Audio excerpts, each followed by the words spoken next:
Microphone, there we go. That's important. Let's see.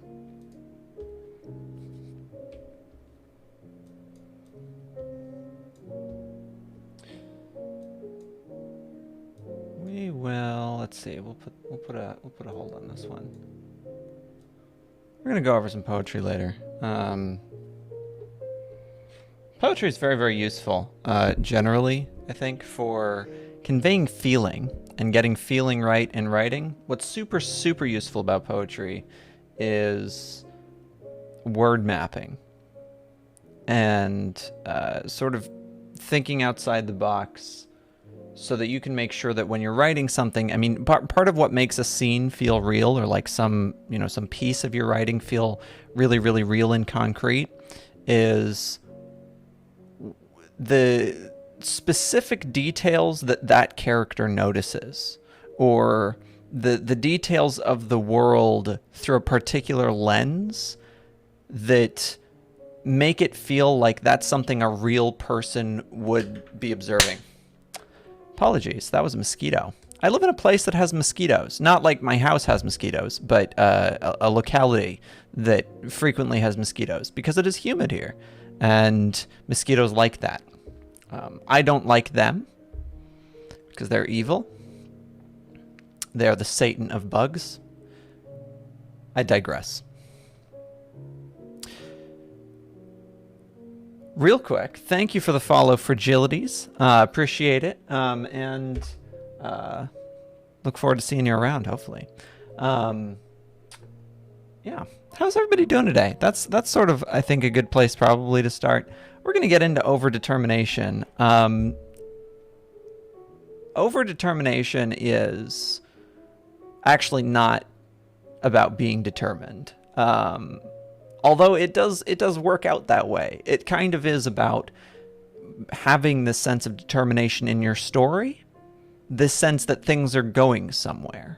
That's the feeling we want to create in a story very, very often, is a feeling that things are going somewhere.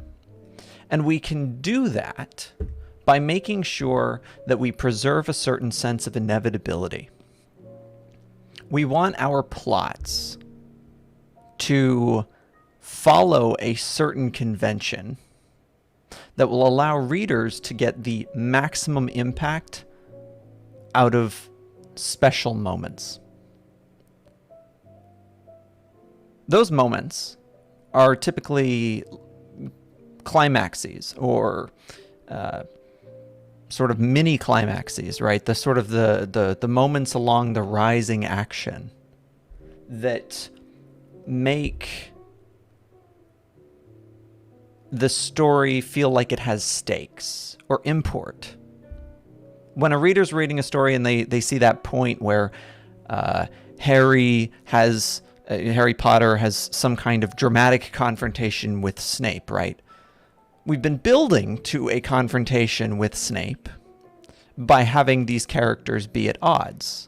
That climax where they have that argument or that fist fight, or they cast spells at each other, they have some kind of duel, that's the payoff to all of the buildup that we've done to that point. And that payoff is directly proportionate to a sense of inevitability that we create about it. And there's a combination of inevitability and uncertainty that should happen all at once with that. When we talk about the inevitability, we're talking about a sense of like fatedness. When we set up a story with a character who has a conflict, an antagonist, it could be internal, it could be external, it could be the world. We're setting it up that it feels like there's going to be a direct confrontation. There should be a moment in the story that we can point to and say, that was the seminal moment, that was the sort of the most essential moment to the story, is where that conflict gets handled and that conflict gets had. In order to create that sense of inevitability,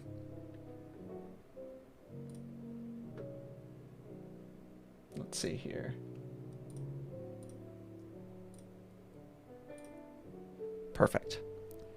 In order to create that sense of inevitability, we want to follow a principle of overdetermination. And that's what we're going to talk about today. It's actually a very, very simple concept. It doesn't require like a whole lot of explanation, hopefully. But it does come from science, which I think is cool. I always like it when we can incorporate sort of existing theories or existing frameworks for things, existing structures that we observe in the world or in some sort of, field of study or whatever it is, some kind of theory that we can incorporate into our writing and use in a productive way. We can use it to sort of drive things forward as some sort of principal understanding of human nature, some kind of understanding of how readers connect with stories, what it is they want to get out of it, what it is that we want to get out of it. I mean, generally speaking, when we're writing a story, and I think it's equally, if not more important, to talk about what we as writers want to get out of the story. When we set two characters or two forces up on a path to conflict, we want a payoff out of that. We want to write this in such a way that we feel like something has been overcome, a lesson has been learned. It could be a moral lesson, it could be a practical lesson, it could be something that's applicable to us in the real world, or it could be something that's completely pointless. But it doesn't really matter. I mean, we can even think of, stories like Scott Pilgrim versus the World. I'm not really sure if I think I remember there being a lesson to take away from that movie. If you don't know the movie is basically about a guy who wants to date a girl, and in order to have the opportunity to date her, as he's dating her, I think he's dating her.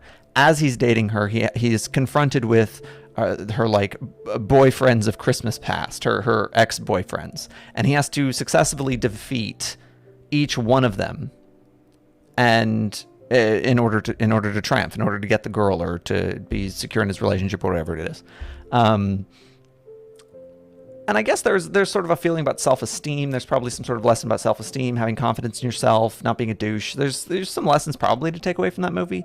But generally speaking, I don't think that that's necessarily a lesson that's going to be applicable to most everyday people. I don't think most people have the experience of being a boyfriend, because maybe I'm wrong. Maybe there are more men than women in the world. I don't quite remember. There's slightly more of one than the other. But I'm sure once we factor out like gender non-binary people and whatnot, it's probably a minority of the world is going to be a boyfriend. It could be a slim minority. It could be a vast minority. But a minority of the world at some point is going to be a boyfriend. Indeed, he is back, Danger. Good to see you. So, how's it going, by the way? I always like to know how writing's going, especially if you are working on a project or finishing one or editing one or whatever it is. I'm always just curious. I'm curious to hear from you about where those ideas are going. I think the journey is. I like hearing about other people's journeys. I think every journey in writing, of course, is unique, as it should be. The lessons that we learn in writing, because there's so much to look through. There's so much you can learn. There are so many different techniques you can employ or different ways you can go about it. You can start designing a story from the ground up, from the first event to the last event, from the last event to the first event. You can go backwards. I mean, you can start designing a story from a character, you can start from a setting, or you can start from, right? There's no right way to do this. And so it's I think always fascinating to learn what the other processes look like, right? Because we usually are just sort of embedded in our own. And I think often making it up as we go. Focusing on what finds my plot and stories now.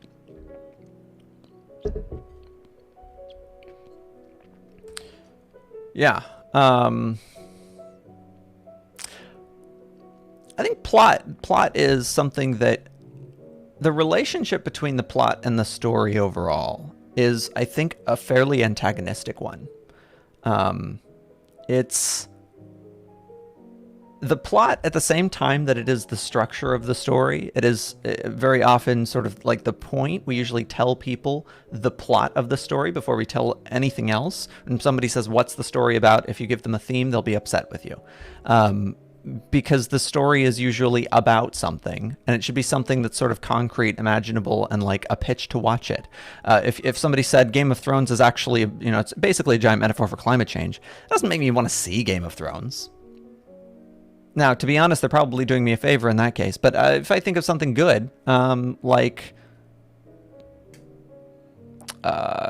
True Detective Season 1, maybe. If somebody said, what's that about? I would say it's a murder mystery. I'm not going to start off by saying, oh, it's actually about the thematic development of lies and truth and subjective reality. Because that's just not what people want out of a story. That's not why we read them. Maybe it is why we read them, like, I guess in some sort of philosophical sense, but practically speaking, that's not 90% of people, unless you have a PhD in English or literature, it's not going to be the reason you pick up a book. Aloha, Quigley. Good to see you. Thanks for the raid. How are things going?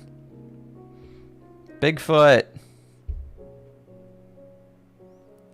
Indeed, it was a little bit of a dig at how things got worse as the seasons went on. It tends to be the case with shows.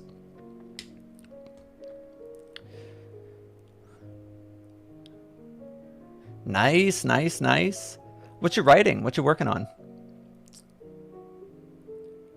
We were talking about a couple of shows there. We started off with Game of Thrones, and then I dissed that. Yeah, Benioff and Weiss. I mean, they're easy targets. I always go for the easy targets because you'll offend less people. I don't want to like insult some random like indie author that I think isn't very good. Because A, you're not going to know him if you don't like him, and then B, also other people are going to love them if they know them. Anybody who knows them will love them. So you can't, you got to go for the whales. Humanity's Grave, the long hyped dream sequence.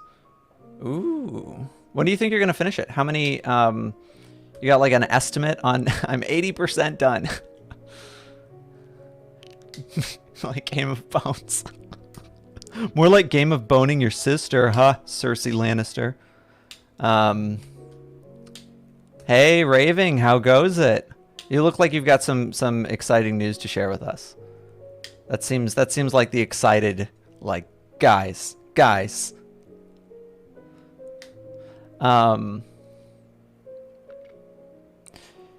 So, yeah, one of the big things... Ooh, into a novella. Nice. So when you say I'm turning my short story into a novella, you started out with a short story. How long was that short story? And how long do you project the novella is going to be? Is this I'm taking the story as it is and I'm expanding it like if I was, I've got the first slice of bread, the last slice of bread of my sandwich, and I'm adding more ingredients in the middle? Or is this like I started it, I loved this is now a first chapter, and I'm continuing? Because I've always written a short story that I wanted to do the sandwich expansion with, but I always end my short stories like very, very like tightly, so that they're not meant to go on. And then I regret doing that. 15% done. Okay, 15% done with one scene. How long do you think the scene's going to be? Or is it something that's just like super, super time consuming and like developing it is really slow? I have a lot of those scenes. I finished just today. There was a scene that took me a week because I wrote 10 drafts of this same scene. I kept rewriting it, a conversation between two people. And one of the things that I always like to do in my conversations is I like to have them flirt with tangents a lot because I feel like that's how real conversations go. There's an element of randomness to real conversations. So you have to like be really, really careful how you develop it. It can't just be super functional. I can't just have two characters. When I enter into like two characters, they're having a dialogue and I try to think of like, what's the purpose of the scene? I can't just have it be like information exchange. It can't just be like, Doug has to talk to Freddy because, he's the only one who has this piece of information and Freddy needs to learn this information in order to get to chapter 2 and do his thing. there has to be like a very organic element to it, and preserving that organic element often leads me into rabbit holes where I'll start a conversation. I have this idea in mind. They start having their, and then I let them sort of, free rein a little bit. I let one character be a little bit more curious than I had initially intended, just so they don't seem like a robot.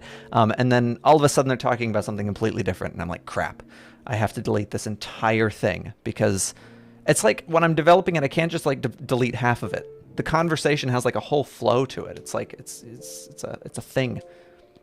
1,600 words is the short story, adding more ingredients to the short story because I added a flashback. I'm told I need to expand more on the setting before I introduce a flashback. Interesting. Okay. I wonder what the reasoning was for that feedback, because that seems kind of, I mean, just from the summary of the feedback, it seems a little arbitrary. But I'm sure if there's context to it, I don't think necessarily that you need like setup for a flashback unless you need setup for a flashback. But I wouldn't think there's anywhere that would be too early for it. But yeah, I mean, if the feedback jibes for you, absolutely like run with it. If it sounds good to you, that's always important. Don't let other people like drive you to question that. I try to plow through the content, get it done, and then the edits and redrafts can come later, as otherwise I get trapped in a feedback. Yeah, exactly, yeah. So I, for a while, had this really, really big problem because I'm an editor, and I worked as an academic editor for a long time. Not a lot, for several years, about 5. I worked as an academic editor in primarily like social sciences and humanities, and the editing mindset requires like perfection line by line for me. That's like and I was like a full service editor at the time. It was so like developmental and line editing. And so like for me, it was like a holistic approach, sentence by sentence, let's make this perfect. And then when I went to write, when I went like home, I was still in that mindset, and I can't turn that off. I eventually was able to turn it off with enough substances. And then like I worked on it more to just like, let's get the content out. And sort of the right drunk, edit sober advice, which is effective for getting out of a bad habit. It's not effective for actually producing good writing, for me at least. But what I found after that was when I went back to edit it, if I just put all the content down, there were little things I'd have to change that would ripple all the way down. And so the content itself would end up flawed because I wasn't focused on making it perfect in the moment. I wouldn't be questioning like, wait, this character wouldn't do that. His motives are completely wrong. I set them up incorrectly because over here, I set him up with a financial motive for this reason. But now over here, he's saying he's doing it out of love. Like that doesn't make any sense. And I would like repeatedly have those so now my new approach is not new. I'm like sort of back to the old approach, is like I go into every scene and I'm like, has to be perfect. We're not moving on from the scene until, and that slows me down a lot. That's very write sober, edit drunk. I've tried that one. I found that reading is very boring when I'm drunk. Like I hate it. I hate reading when I'm drunk. It gives me a headache. But yeah, write sober, edit drunk. I mean, power to you. Drunk, sober, edit, right. Yeah. That sounds like a cyclical habit. Drunk, sober, editing, writing. Drunk. After I write, I need to get drunk in order to forget how much I hate everything. No, I usually find like the way that I know that something's working or something's in a good direction is when I write it and I reread it right afterward and I don't hate it. And then I reread it a week later and I still don't hate it. And I think, okay, this is now up to my standard. The book can continue as a project. I've written enough. I think my initial problem with why like that whole process of let me get this scene exactly perfect didn't work for me at the time was because I hadn't finished a book yet. The first thing I needed to do, I think, was finish a book so that I could have faith that I would I would finish a story. If you go into this mindset of like, I need every scene to be perfect, and you're spending a lot of time editing in the moment, it starts to like also erode at your self-esteem and self-confidence that like, if I can't get this scene right, how the hell am I going to finish a book? I'm doomed forever. And I would like fall into those kinds of traps and cycles until I did sort of the let's vomit content onto the page and worry about editing it later. That was my first novel attempt, basically. And it got me through at least to the like, now I've written a book, I'm going to go back and retry this, writing a book that is like worthy of such a word. But it's a trial and error process. I need to get sober to get drunk. That sounds accurate. That does sound, I think that's true. True statement. Or you can be drunk to get drunk, actually. Nope, not a true statement. Actually, a necessarily false statement. I need to get sober. I guess you could say getting drunk is like, it's like a transient state. It's the downward of the sine curve. It's the process of the change from sober to drunk is the getting drunk. So you do need to be sober in order to get drunk. But you don't need to be sober to be drunk. Semantics. So, overdetermination. Let's talk about that. And why it's important. It's super important. It doesn't sound like a thing that would be important. Determination is obviously important, right? It's very, very important to be determined. That's not what we're talking about, but it's still good to know. Overdetermination is actually a scientific principle that essentially says it's part of a theory of how scientists should approach things. It's a normative theory. It says that when you're looking for the cause of something, as scientists do, right? Scientists investigate the world to understand why something happened and like what caused that thing to happen. And when you're out in the world investigating that, the principle of overdetermination says you shouldn't assume any one thing caused it. You should assume a lot of things caused it. Now, of course, that's good for scientists to have because it keeps them open-minded, right? They don't like see they don't feel the wind on their face, see a rock fall over here and go, oh, all rock falls are caused by wind. That would be bad. That would be bad for a scientist. The same thing is true of our writing. And I think it happens a lot that writers get caught into, when we're plotting, we sort of think in this very linear page flow kind of way. We think of event A and then event B and then event C and then event D, and it's the domino effect. We think of, for example, Game of Thrones is very domino effecty when we try to describe what happened. Why did Robert become the king? Oh, he became the king because he won the war. Well, why did he win the war? Because he had the alliances of the Starks and the North, and he was able to bridge people together. But if we were to like investigate that further, if you were like sort of, I guess, you know, if you're being academic or if you're being a nerd, you would be a little more careful about how you're describing these things. It wouldn't be any one reason that, oh, thank you for the follow, appreciate. It wouldn't be just one reason that this is happening, right? So why did he become the king? Well, he actually became the king because there were a bunch of economic factors that caused the Starks to want to ally with someone, and then of course they would ally with him because they also have this deep familial relationship. So actually I'd probably need to tell you about the familial relationship first, and let's go. And then you'd go back through like 50 years of history in order to explain why in this one moment, one guy became the king. And that's a lot. It's a lot of things determining one moment. That's why the world building in Game of Thrones is so politically deep and like rich. It's why a lot of people like it, is because it's so politically rich that it feels like a real thing. You can't point to one thing causing one thing, because in the real world that doesn't happen. In the real world, when you ask somebody why did the Roman Empire fall, there's like 1,000 theories for why the Roman Empire fell.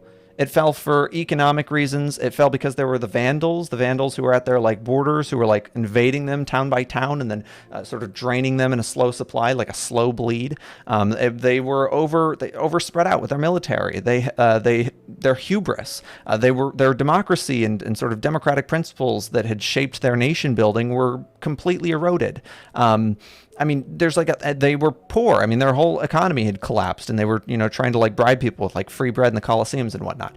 All of those are reasons for why the Roman Empire fell. And so if we're writing a story about our empire falling, it can't just be that the good guys won the war. There should be elements of luck. There should be elements of circumstance. In fact, there should be kind of an open question in the reader's mind. How much of this is perfect circumstance? How much of this is coincidental? How much of this relied on the good guys having good luck? And maybe you don't want it to seem that way. Maybe it's because you want this to seem like the perfect Sherlock Holmesian character who absolutely predicted how every piece on the table would move. Now, Sherlock Holmes, I think, is uniquely a bad example because his is just like straight up magic. Like if you, and I'm thinking in the show Sherlock, I'm sure there are other Sherlocks that aren't feeling like they've got magical powers. Robert Downey Jr.'s also, to me, feels like he has magical powers. The whole, I'm going to slow down time thing and like analyze this person's entire social history before I punch them in the face. But if we think of somebody like, I think Frank Underwood in House of Cards, British or American version, happy to talk about the British version as well. He is a calculating person, and it's very, very clear that he's a very calculating person. But not everything goes his way every time. Sometimes he makes a massive screw up because he pisses off the billionaire or whatever is going to fund everybody else's reelections. I just got inspiration for a scene from my story to explain why certain things are the way they are. Awesome. Yeah, I mean, when we're talking about why are things the way they are, it should be about 1,000 reasons. And those should just sort of be the ones that come to the top of our heads. Overdetermination just means that when we're thinking about our story like the 3 or 4 act structure, or is it the 4 or 5 act structure? They're all the same, I mean, in principle, so we'll let like academics disagree about what those mean. But when we're talking about sort of the normal Shakespearean flow of how plots work, we've got the opening, I forget what the beginning is called, but the opening where everybody's, the introduction, the rising action, the climax, the falling action, and the optional denouement. These objects in the structure are best served by appreciating overdetermination, by appreciating how causality works, both in the real world and in your story. Causality can be also manipulated in your story. Time travel does that. Time travel is a way of using plot mechanics to undermine principles of causality that normal people take for granted. We normally take it for granted that for event A to cause event B, for the ball rolling on the table to cause the glass to break, that the ball has to roll on the table first and the glass has to break second. In that order, those events must happen. And time travel stories undermine that structure of how real causation happens by saying, well, what if there was an event that actually happened later that caused earlier events to happen? So we can undermine them towards like specific effect and achieve new forms of stories. When we're thinking about overdetermination in our stories, we want to remember that it should, constantly be flowing along the way. Events should be feeding into more events and more events and more events, and it should be sort of spiraling out, but converging on one single climax. And that's where this feeling of inevitability is really, really important. Stories, I think fantasy has a huge advantage here as just a genre because the sort of tropes built into fantasy really fuel the sense of inevitability in storytelling. When we're thinking about like the epic hero going up against their principal antagonist, the super evil Mordor thing. What is his name? Sauron. There we go. When we think of Sauron is the big bad, And we're anticipating some kind of epic climax convergence from here are all of the evil forces building here, and here are all of the good forces building here, and we want them to meet at a head. That is the principle of overdetermination at play. We have all of these different events that are happening. The bad guys are doing their bad guy thing, and they're building up their bad guy forces, and they're talking to their bad guy friends, and they're making their bad guy movies and music and having a good bad guy time. And the good guys are over here doing their good guy thing, listening to their good guy music and fist bumping Avengers. And as all of the events of the story are happening, these two forces are separately developing and spiraling into each other until suddenly they have their massive epic conflict. And Thanos and his massive, completely expendable CGI army converges with all of the Avengers, bam, in one massive, massive scene. It's the feeling of escalating inevitability that makes this effective. My favorite example of media that exploits this is, I think, something that is objectively one of the worst written stories ever, but is also somehow one of the most engaging stories ever. And that is Naruto. Naruto, objectively, the vast majority of it is garbage writing. It takes advantage of so many tropes in order to get you to just sort of like empathize with essential characters that it's like literally just like borrowing like cultural memes for what a character is in order to like make you like them. Oh, Naruto, the main character of the show. Yeah, he's kind of annoying. And he's kind of a dork, and he's also super, super inept with his ninjutsu and his ninja work, and he's a bad student, and really he's kind of, he's not even very nice. Like, there's really no reason to like him, but he was bullied. Oh, I feel kind of bad for not liking him at first now. I'm just like all of the other people that didn't like him. I should give him a chance. That's the cheap trick that it plays on you in order to get you to empathize and sympathize and want to follow the story of the main character, Naruto, who is otherwise an absolutely terrible main character. His motivations are fairly shallow. I want to be the best. I want to be the Hokage. Now, to be fair, they get better. They get better a lot later. The initial motivations we're introduced with this character are, I want to be Hokage. I want to be, and essentially, if you're not familiar with sort of Naruto language, that's, I want to be the mayor. I want to be the mayor of Ninja Town. And I want to prove everybody wrong. It's not until he starts making friendships with people that he becomes like a real fleshed out human being, like a although he's not, he's clearly 2D and drawn, but he becomes, for all intents and purposes, a likable character. The arc of Naruto, and I'm going to dwell on Naruto for a minute, because I think Naruto has a very, very essential lesson about this feeling of inevitability. There are two aspects to overdetermination that I think are essential for us to be able to use it and employ it in our writing. The first is to understand some sense of chaos. And that is that things have to be spiraling out at the same time that they have to be converging on the next point. We have to have this feeling that all things are getting more and more out of control for our characters. The world is becoming more and more chaotic. That's what happens in a story, typically. In the case of a story where, it's sort of like an internal motivation, it can be the feeling of the character like they're losing control over things, and they feel like their world is falling apart. It can be a very, very subjective feeling. But it can also be sort of an external feeling, right? You can be looking at like, oh, more and more people are dying, and the war is getting out of control, and the politics are falling apart.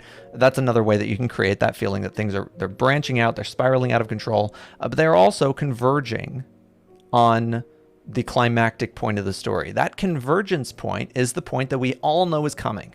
We know it from the first page or the first minute of the television show or the first moments of the anime. Whatever it is, we have to be able to predict this coming. One of the reasons that Naruto isn't very good is because we aren't able to do that. We're introduced to Naruto. We're not introduced to one of the principal antagonists until, I think, 70 episodes in we get to meet Orochimaru. I could be wrong. It might be only like 30 episodes in. It's pretty far in. Oh no, actually, because you have to go through that whole first useless arc in the Village of the Mist, right? So we don't get any sense of what the essential conflict of Naruto is going to be until I think like 70 or 90 episodes in we meet Orochimaru, one of the big antagonists. We don't meet the Akatsuki though until I think another like, I don't know, like 100 episodes after that. It's crazy long until we meet the Akatsuki. We're sort of pseudo-introduced to them, and the Akatsuki are basically, if you're not familiar with Naruto, of course, the big bads, the big bads. They're the ones that are like behind everything. And then, of course, it turns out, because anime power leveling, you can never get enough, it turns out that they're not actually the big bads. They're sort of like the big bads. And there's actually a big bad who was lurking among them, sort of, perhaps, kind of, or maybe needs to be resurrected, and or might be an alien. We're not going to talk about that part because that's where Naruto goes to absolute garbage. It's where it abandons the principle of overdetermination and where it starts saying, oh, you know what? I can just make things happen by putting random characters in fight scenes. And we'll just sort of like see where the alliances fall out. It's not even going to be like a thing where I can like flesh out genuine motivations from them. No, Sasuke is going to be switching sides every other minute just on whatever whim is most useful for my plotting. I originally wanted him to be a good guy. Just kidding. I'm going to make him a bad guy now because then it gives Naruto somebody to fight against. Oh, actually, eek, as a bad guy, but then Naruto's in this tough spot. I'm going to need to make him like actually be kind of like the sort of helpful, mischievous bad guy who like, I'm going to keep Naruto alive so I can fight him later. Oh, JK, that's kind of not working because now the big bad is so evil that Naruto not joining Naruto, or Sasuke not joining Naruto genuinely is going to make Sasuke seem like a psychopath. And I really want him to still be sort of kind of likable because Naruto still wants to save him. And we have to keep that little hope alive that maybe there's something good inside. It abandons the principle of overdetermination when it starts saying that I can just stack plot events next to each other without any regard for what kind of chaotic events would actually be happening in between these. There has to be a sense of chaos. There has to be a sense that we can't control things, that you as the writer aren't controlling the story. Now, fantasy sidesteps this just a little bit with the prophecy mechanic. And to that end, sci-fi novels also can do this with time travel by creating the same sense of inevitability based off of we know what the future is, or we know if the future is, we know the moment they travel back in time, which will be the future. It's the present at the moment they do it. And then it becomes the future when they go back in time.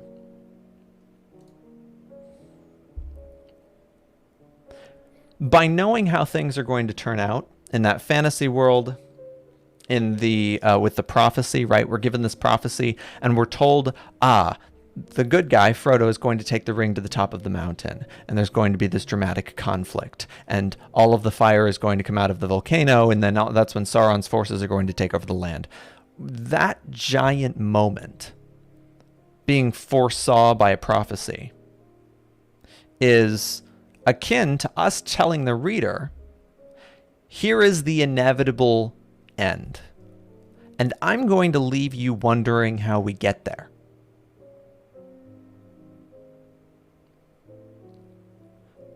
The wonderment is more fun when it's harder and harder to get there. If you can foresee how Sauron is going to build his army and how Frodo is going to take the ring up to the top of the mountain, and you can sort of foresee, oh, well, you know, every time they get into danger, I don't actually have to be worried about this because Frodo's going to make it. You want to insert enough chaos that they're wondering, they can wonder, A, if you're going to subvert the prophecy or you're going to subvert the inevitable conclusion. It doesn't even have to be a prophecy, just to be clear. Normal plotting is going to seem prophetic. When you introduce the main character and give them their drive or their motivation, when you introduce the obstacle that they need to overcome in the story, the reader is forming the prophecy in their head. They know where the story is going. They know what the conflict is going to be in the end. And when they're thinking about what that conflict is going to be, it's more entertaining for your story. It's more engaging for them as a reader, for them while they're on their wild ride through it. It's more engaging for you as the writer when you're writing it. It creates more of the sort of Chinese puzzle box phenomenon when you're trying to figure out how to fit these pieces together in order to make the story continue to function. There's a bit of a game that you get to play with yourself as you're trying to outsmart. I mean, it's a one player chess game. You know that who the winner will be. You just don't know how it's going to play out. Every single story is like that. And there are some where you can say, oh, you don't know how it's going to end because actually it ends the way you don't think it will. No, it still ended the way you thought it would. One of the people won. One of the sides won.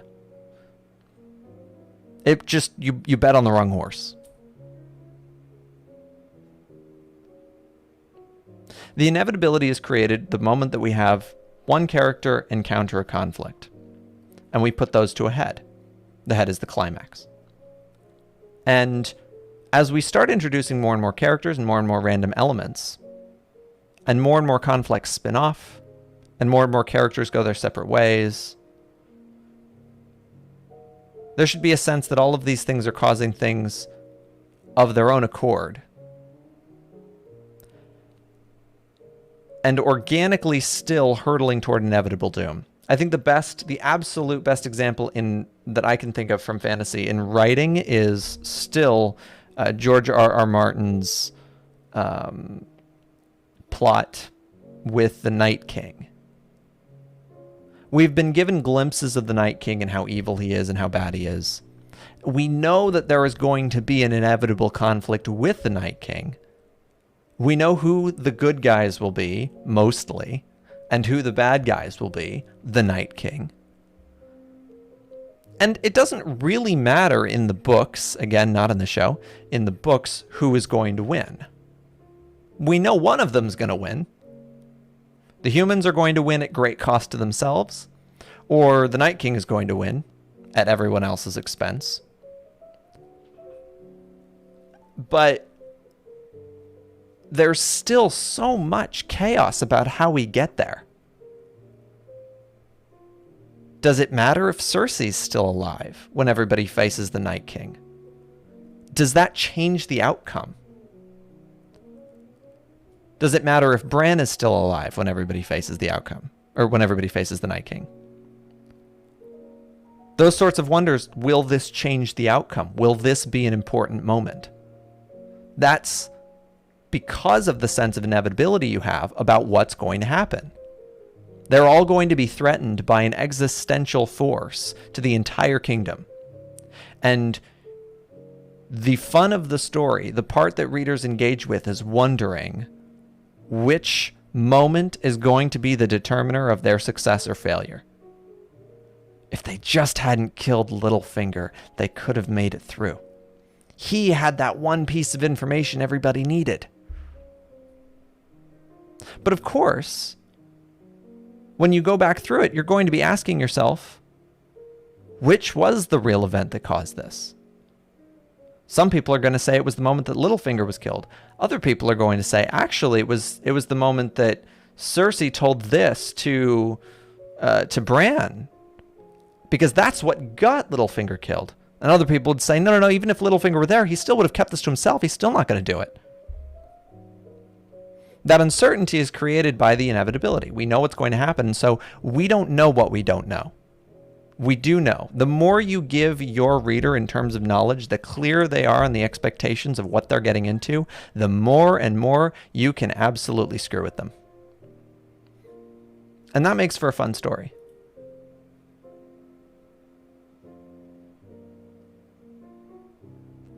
I've been looking into, I have a typewriter, and I think I'm going to do at some point Typewriter Tuesdays. I really want to do that. I do use it sometimes, but it's a fairly impractical tool. I got it because I can't write with the internet on, so I have to turn the internet off when I write. I also have to like kill every other program I have running, and I have to write on like a black screen with white text. So, I mean, by the end, with all of the things that I'm turning off and limiting myself on, you'd think that I should be able to write on a typewriter, but the one thing that I absolutely need is a backspace button. I backspace so freaking much because I just like looking at the words on the page first. I have to type out the full sentence and look at like what the words, like, do they feel right? So speaking of which, we're going to dive into poetry now. And the reason we're diving into poetry is so we can do word maps. Why are we doing word maps? The goal here, for me, is indeed. By the way, if you have poetry, good time.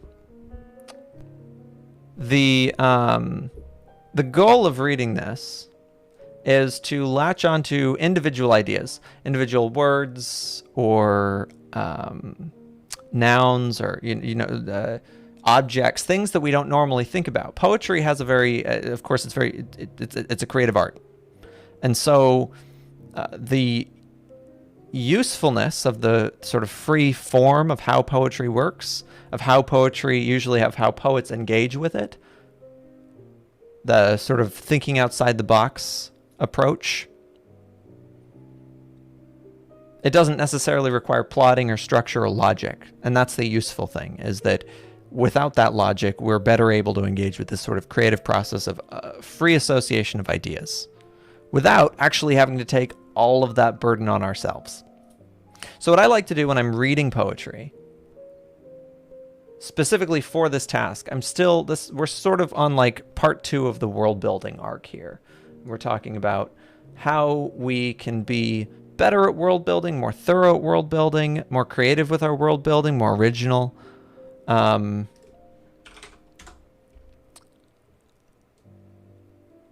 of the things that I do is I read poetry and I just jot down any word or idea that I really like or that I think will be helpful. In the end, after I have all of these words, I make a little map of them. And I try to, I go through dictionaries, thesauruses, to find more and more like associations with them, until finally I end up with a massive list of words that I map in such a way as to create new plot objects and world building objects or names. So it's a purely creative exercise, mostly for free association and idea generation. And it is fairly unstructured, but we get to have fun reading poetry while we do it. A lot of the things that I meditate on for this story in particular, which I'm still working on, A Dance of Ruin and Illusion, is based on water, especially with the current like scene that I'm working on. There's a lot of water and fishing boats and that sort of stuff. They're in a cove on a coastal city, and so of course it deals with a lot of the ocean. Is a big theme here. The ocean is a big theme in the book as well, or it's like a central object meditative feature, insofar as it inspires the vibe or the feeling that I want to generate with the story.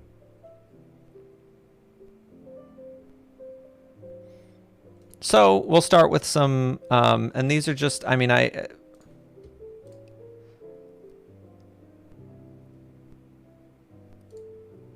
perfect, yeah.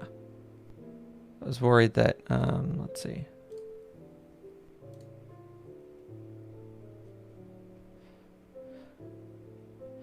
Everything on the earth bristled, the bramble pricked, and the green thread nibbled away, the petal fell, falling, until the only flower was the falling itself. Water is another matter, has no direction but its own bright grace, runs through all imaginable colors, takes limpid lessons from stone, and in those functionings plays out the unrealized ambitions of the foam. Foam. I really like that.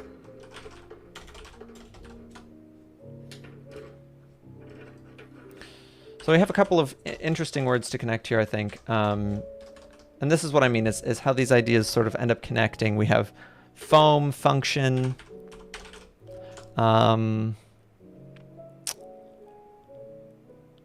till the only flower was the falling itself. That extreme ephemeral sense of impermanence is very nice. Beautiful. I want to find better poem source than this. I just looked up poems about water, by the way. So if you have poems about water and to recommend, mountain stream is kind of, let's see, prairie waters by night. That's another one. Prairie waters by night. Chatter of birds 2 by 2 raises a night song, joining a litany of running water, sheer waters, showing the russet of old stones, remembering many rains. And the long willows drowse on the shoulders of the running water and sleep from much music, joined songs of day end, feathery throats, and stony waters, in a choir chanting new psalms. It is too much for the long willows when low laughter of a red moon comes down and the willows drowse, and sleep on the shoulders of the running water. Running water is nice. Let's see, the running water. Willows is... I do like the word psalms, but it's a little too religious for me. Although, actually, you know what? We'll look up synonyms for these things. So that'll be useful. Drowse. I like drowse as a verb instead of as the adjective drowsy. We usually just use that one. Feathery throats is quite vivid imagery. Feathery throats. Almost disturbingly. I do like the word russet as well. It's a nice word. O traveler, stay thy weary feet. Drink of this fountain pure and sweet. It flows for rich and poor the same. Then go thy way, remembering still the wayside well beneath the hill, the cup of water in his name. Interesting.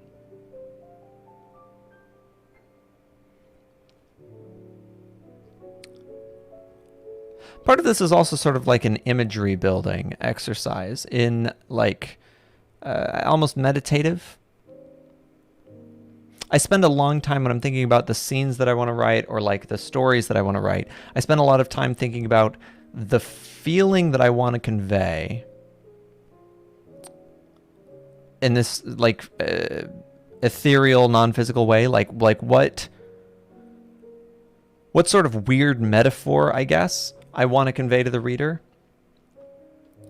A sense of like moral ambiguity that's like deep water, or a sense of fear that's like thirsting in the desert. Those sorts of very ephemeral, very like abstract emotional moods. I usually start there to try to create something that some unique feeling that my character is feeling, and then try to work backwards to how I can give that back to the reader. But without just telling them like I was fearful, like when I was thirsting in the desert or something like that, right? I try to do it in a very like non-literal way. The bridge. I do like the idea of bridges.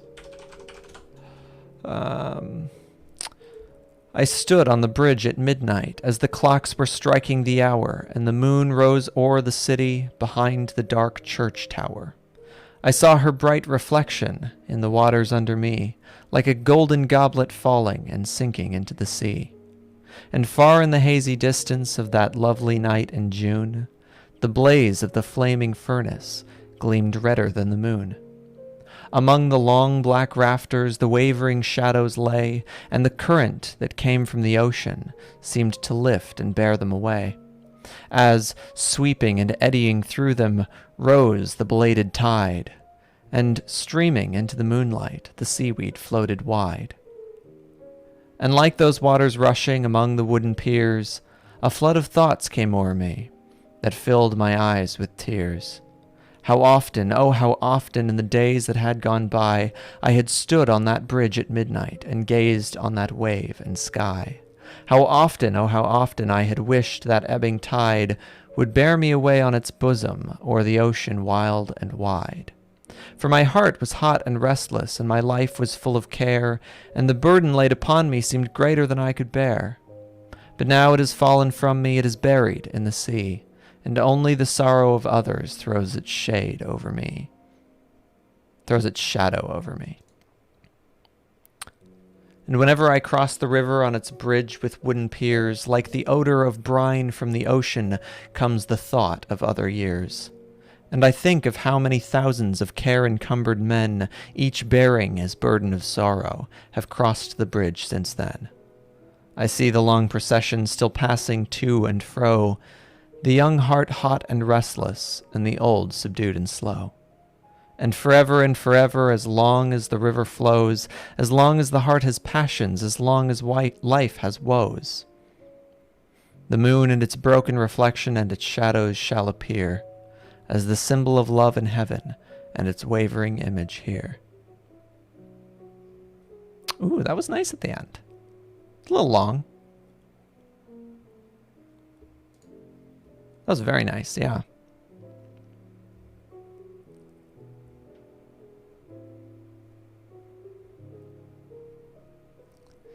Midnight, church tower, reflection. Reflections are a thing to think about when you're thinking about water, and somehow something that I forgot. Rafters. It's a word I don't think about often. Flaming furnace, gleamed red of the moon, wave and sky, wish that ebbing tide, bosom, ocean wide. Piers. Brine. Procession.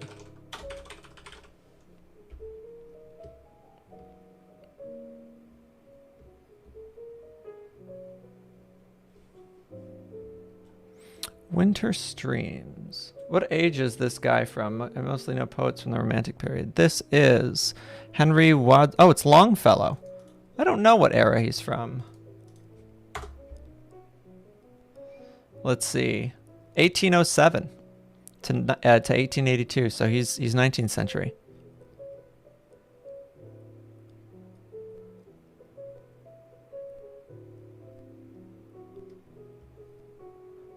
I didn't even look at who it was by.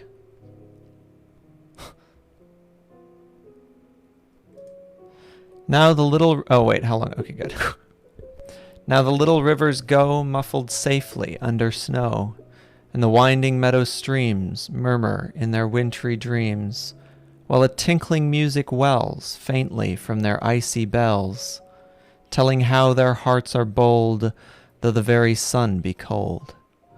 Ah, but wait until the rain comes a-sighing once again, sweeping softly from the sound over ridge and meadow ground. Then the little streams will hear April calling far and near, slip their snowy bands and run, sparkling in the welcome sun. Snowy bands, I like that. Snowy. I don't think about snow very often either. Meadow. How is the word meadow used? Is that like... It has a very American connotation to me. A piece of grassland. Yeah, for hay, I see. Vegetated by grasses, herbs, and other non-woody plants. Trees or shrubs may sparsely populate meadows as long as those areas maintain an open character. You know, they can't be shut-ins. They can't be closed off and antisocial. They have to just be sort of open in character. Of course, not what they mean, but... How long is this one? I like Bliss Carmen. This is nice. I've never heard their poetry before. Where were we? Let's see. Winter streams, summer streams, the flute of spring.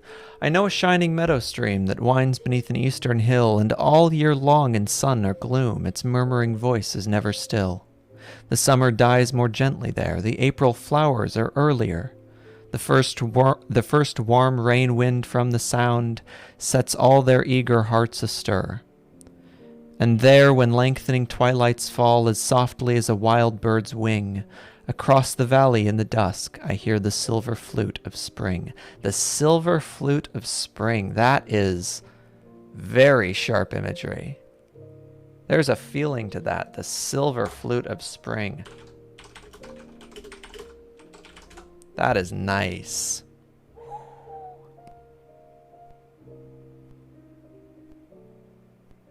Mirrors.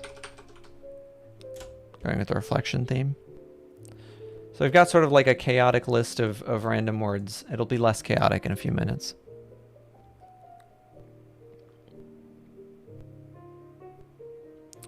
I have to read a poem with leafage in it.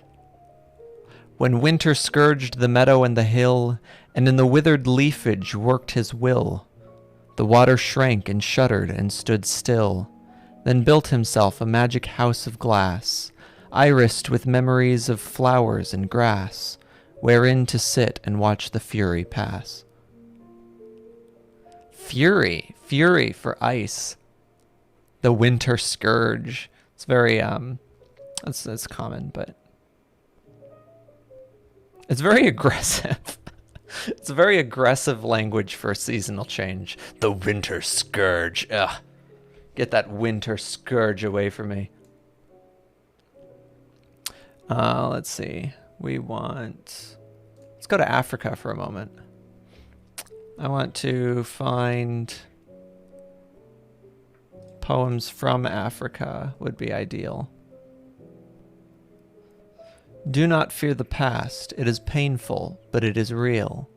Blood was spilt and people died, but love and unity had survived. That's nice. Wow. Oof. I hope all of these aren't sad. To the children we call our future, who have no shoes to put on their feet, who have barely any food to eat, who believe in some unreal hope, but still dare to dream, wild and free. Nope, I want better, not better, but I want more like poems about Africa. The reason that I select Africa is because it is extremely, if there was a place, any of the fantasy novels that you like imagine like the land of, if there is like a place that is like the real version of like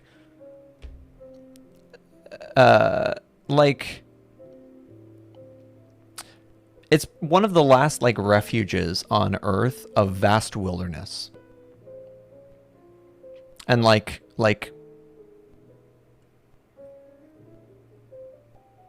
diverse wilderness. It's an incredibly diverse continent. Let's see. We'll go back to the Poem Hunter one. I just don't like the ads on this site, but let's see.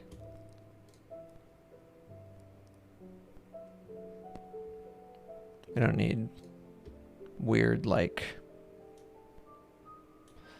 Can we get...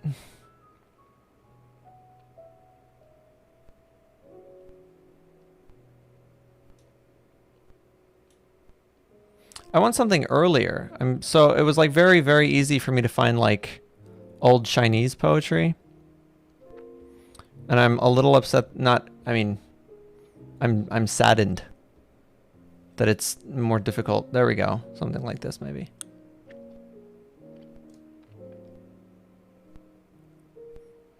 Oh, they're just verse numbers. Okay. Listen to its song. Listen to the deep pulse of Africa beating in the mist of forgotten villages. See the tired moon comes down to my bed on the slack sea. It is the hour of stars, of night that dreams, leaning upon this hill of clouds wrapped in its long milky cloth. Woman, light the clear oil lamp where the ancestors gathered. The feet of the dancers grow heavy, and heavy the voice of the answering choirs. What do they say so secretly to the stars? When the heat of the day is silenced. Now the sun is dead, let the melting mountain go. You, my night, yes, my night, early to bed, early to rise.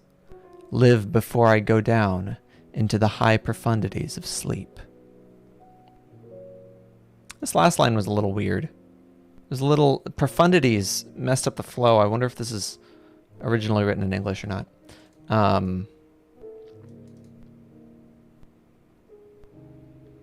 Profundities is just a weird word to throw in the middle of that. We didn't have any words with that many syllables through here. Profundities. It's 4 syllables. Ancestor. 3. Answering. Secretly. Yeah, I don't think we had any. Mountain. Nope.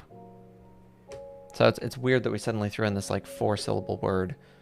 Forgotten. Villages. It doesn't go with the flow. It also just sounds off, like profundities. Anyway.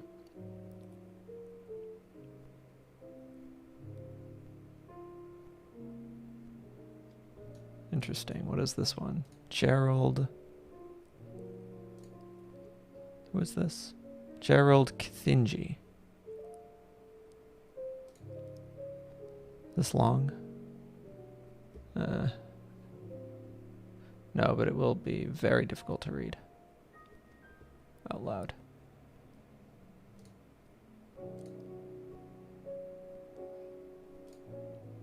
Oh, oops.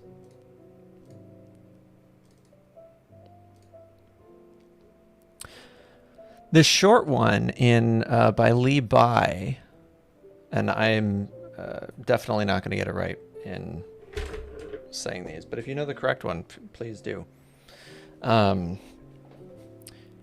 Old farmer of Chipu, to catch fish sleeps on the lake.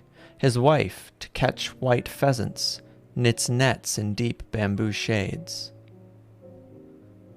That's it. 4 lines, but so effective at this imagery. It's so simple. To catch fish sleeps on the lake. A farmer catching fish sleeping on a lake, and his wife catching pheasants knitting nets in deep bamboo shades. Bamboo, no. Pheasants. White pheasants. That's actually, that's very vivid.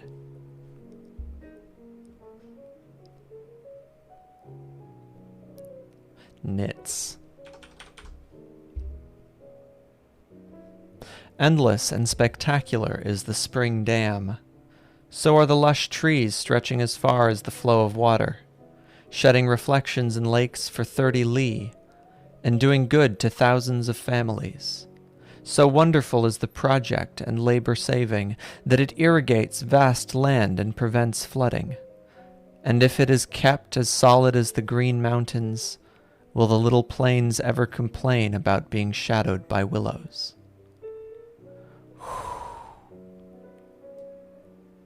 Will the little plains ever complain about being shaded by willows?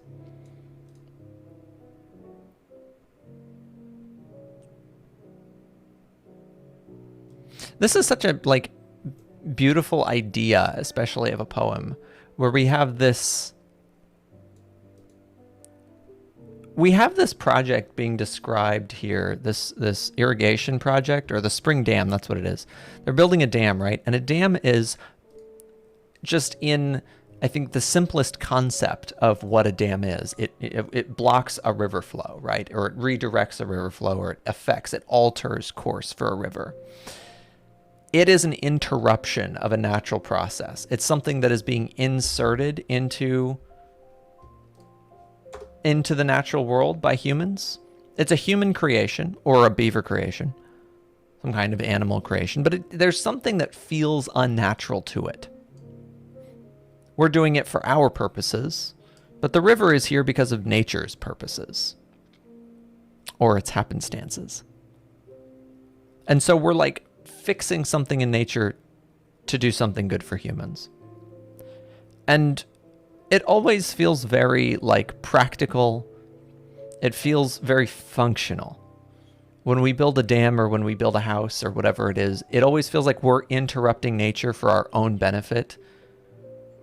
Like exclusively for our own benefit. Like it doesn't even matter whatever nature needs. Like it feels like we're interrupting nature and we're doing it as some sort of like separate entity, as though we are removed from nature. What I think is really pretty about this poem is that it almost like invites the land into the human nature in that little question at the end. If it is kept as solid as the green mountains, will the little plains ever complain about being shaded by willows? As though like that's the problem. The problem is that the land would complain about it. But it's sort of inviting this consideration that maybe we can just do no harm.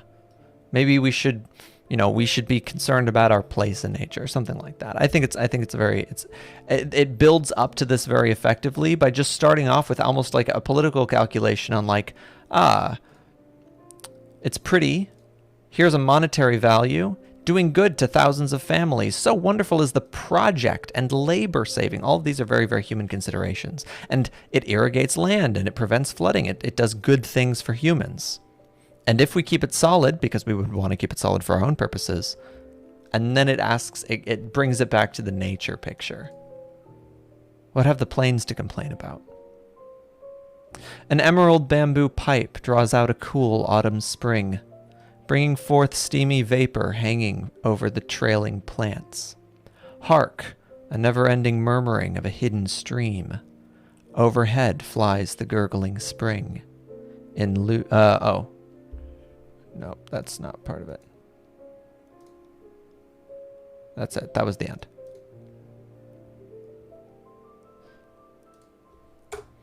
Gurgling.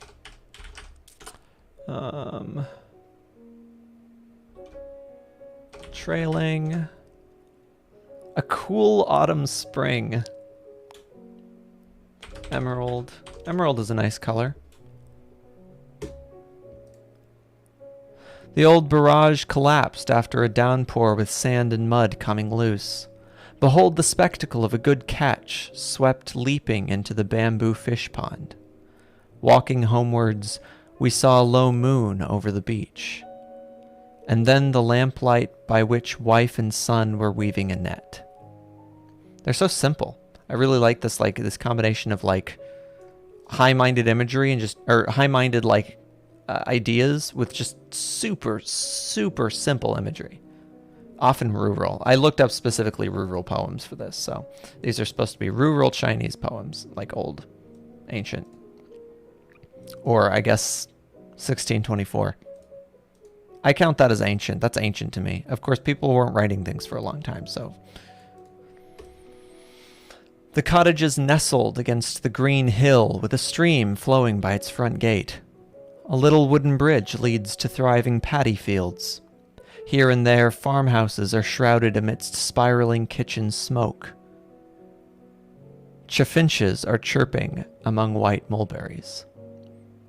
I don't know what chaffinches are. Chaffinches? Chaffinches? It's probably chaffinches. Maybe it's chaffinches. I don't know. Never heard of those. Chaffinches. Let's look up what those are. Mulberries. Smoke. Spiraling.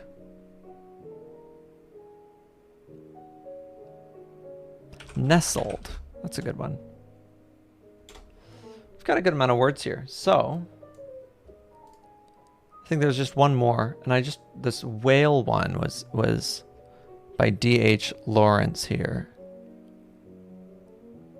They say the sea is cold, but the sea contains the hottest blood of all, and the wildest, the most urgent.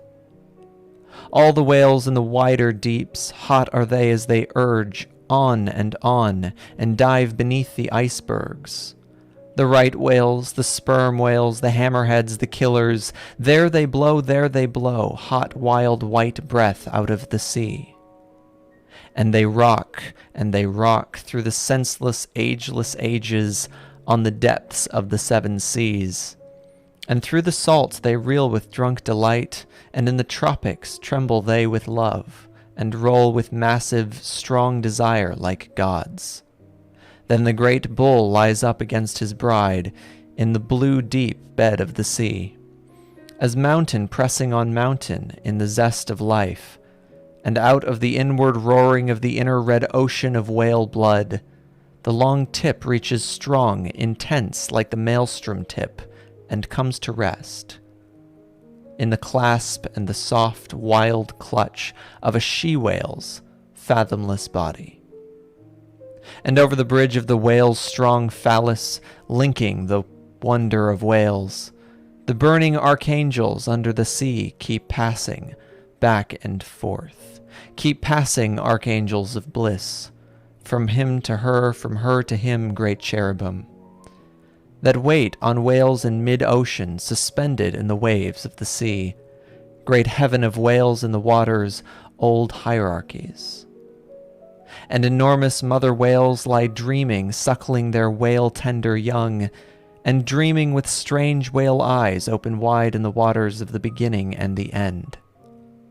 And bull whales gather their women and whale calves in a ring, when danger threatens on the surface of the ceaseless flood, and range themselves like great fierce seraphim facing the threat, and circling their huddled monsters of love. And all this happens in the sea, in the salt, where God is also love, but without words, and Aphrodite is the wife of whales, most happy, happy she. And Venus among the fishes skips, and she is a she-dolphin. She is the gay, delighted porpoise, sporting with love and the sea.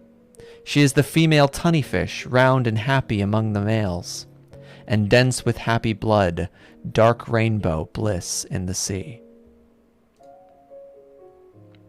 I spoke to the guy that said poetry is too artsy. I didn't ask him what he meant, but I assumed it was the imagery and word choice used to convey meaning, but then that just makes me think that he's ignoring meaning entirely because he just didn't get it. I should have asked him. Indeed. Yeah, that's a good thing to ask him. It sounds like he doesn't get it. Not to oversimplify, talk about overdetermination, underdetermination here. No, I do think it sounds like he doesn't get the project of poetry, or maybe he just doesn't like it. I talked to somebody, a good friend of mine, doesn't like music. Like any. Like not classical music, not ambient music in the background, not rap music, not, like nothing. No music at all. Don't like it. I just don't get what that, I don't know what that means. Like I legitimately wonder if there must be like a part of their brain that is like different, that like, and not in like an overly reductive way, but I'm like, I just feel like it's so commonly, like I've never met anybody else ever that just didn't like music. It blows my mind. And I imagine that something similar is happening. Now, poetry is something that requires maybe a bit more literary appreciation to actually enjoy. I imagine it would be pretty hard, or it would be harder. That's what I would say. It would be harder to appreciate poetry if you learned to read at 27 years old. I imagine that if you took a focus, or if you took like a controlled study of like 20 people that didn't learn to read until they were 30 and 20 people that learned to read at age 5, you will have more people like poet, and you do this at age 40. So these people have had 10 years to learn to read, or 10 years of, mastery of reading. And these people over here have had 40 years of mastery of reading, or 35. Like, the people who have been more exposed are probably going to be more into poetry. It's just going to be like a mere exposure effect. I think when it comes to poetry, there is a complexity to appreciating it. You do have to be able to appreciate just like the words themselves. You also have to be able to appreciate, like, just the act of reading. I've met people that didn't like reading before, and that makes sense to me. Reading takes some effort. There's like a work you have to put in. I don't get music. I really just don't get how somebody could not like music, because that to me, like, it doesn't require any effort. You put something on and go do something else. And I just don't imagine how you can spend like an entire day at your house on a weekend in silence. That sounds like a nightmare.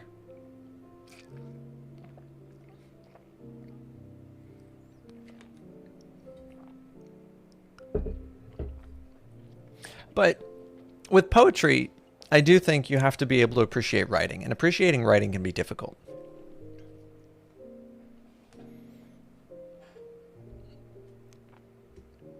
There's a bit more of a project when it comes to writing. I think there's like two ways for me to enjoy music, and I don't have the same luxury when it comes to writing.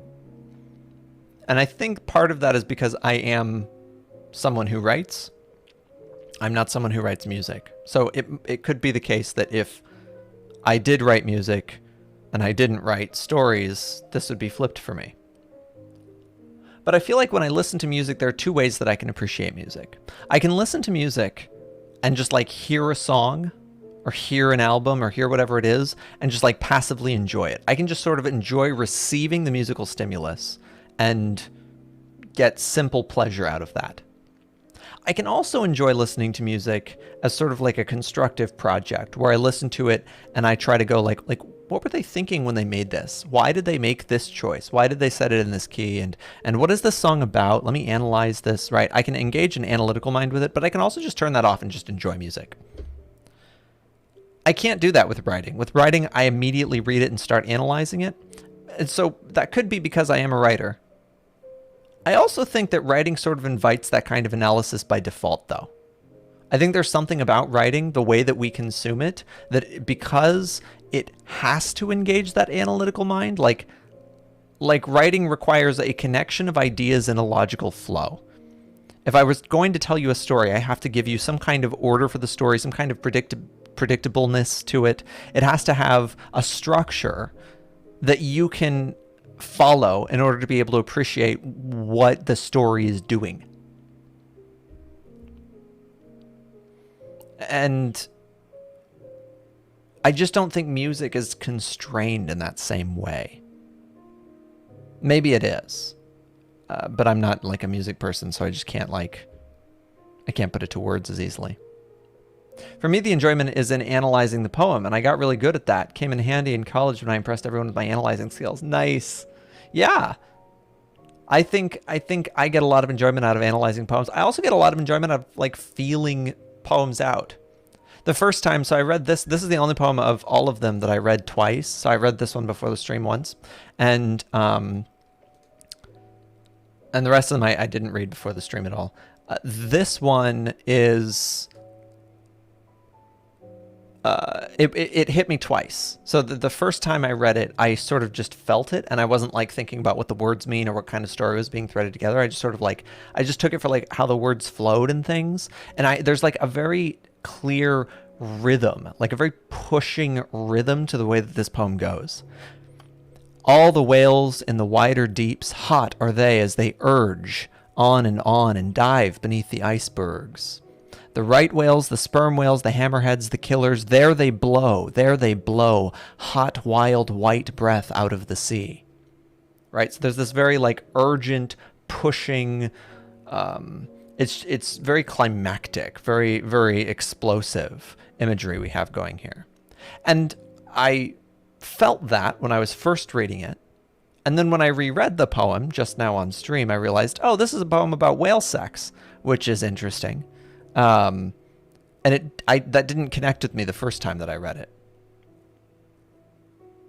But it sort of is, it's pretty clear. I mean, it's very like, we have all of this imagery that is the sensual, ageless ages, the massive, strong desire like gods.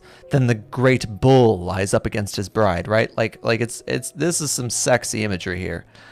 Sexy whale imagery. and the maelstrom tip. To be fair, I think by the time I hit phallus the first time, I was like, oh, this is a poem about whale sex. So that realization may have happened earlier. My point being, though, that I did read these lines, at least at the very earliest, the first time I read the poem, and did not think anything about sex until I got all the way down here, probably, I think. The phallus definitely would have tipped me off. Haha, pun intended.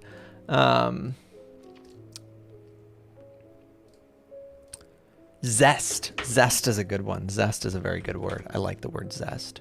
Strong phallus. I don't know why I really liked this line, because he didn't repeat the word inner, but I had to look back to be double sure. As mountain pressing on mountain in the zest of life, and out of the inward roaring of the inner red ocean of whale blood. He doesn't repeat the word inner or inward. It's inner and inward, of course. But it like works. It doesn't feel like a repetition too much. It has like a different sound, inner and inward. So I think he did that very, very well. Okay. We are now going to start the process of the word mapping, which I think is probably best done with paint. Unfortunately, I didn't really want to have to pull out the paint machine today, but we will do that. Let's zoom back in. Pull out the paint machine. And we are probably best... Let's see. How do you take a screenshot? Oh, you have to use the snip tool, right? Snip and sketch. Oops. That's what I wanted. Windows logo key, Shift S. That's what it is. Windows logo key, Shift S. Just want these words. And then over here. There we go. Perfect.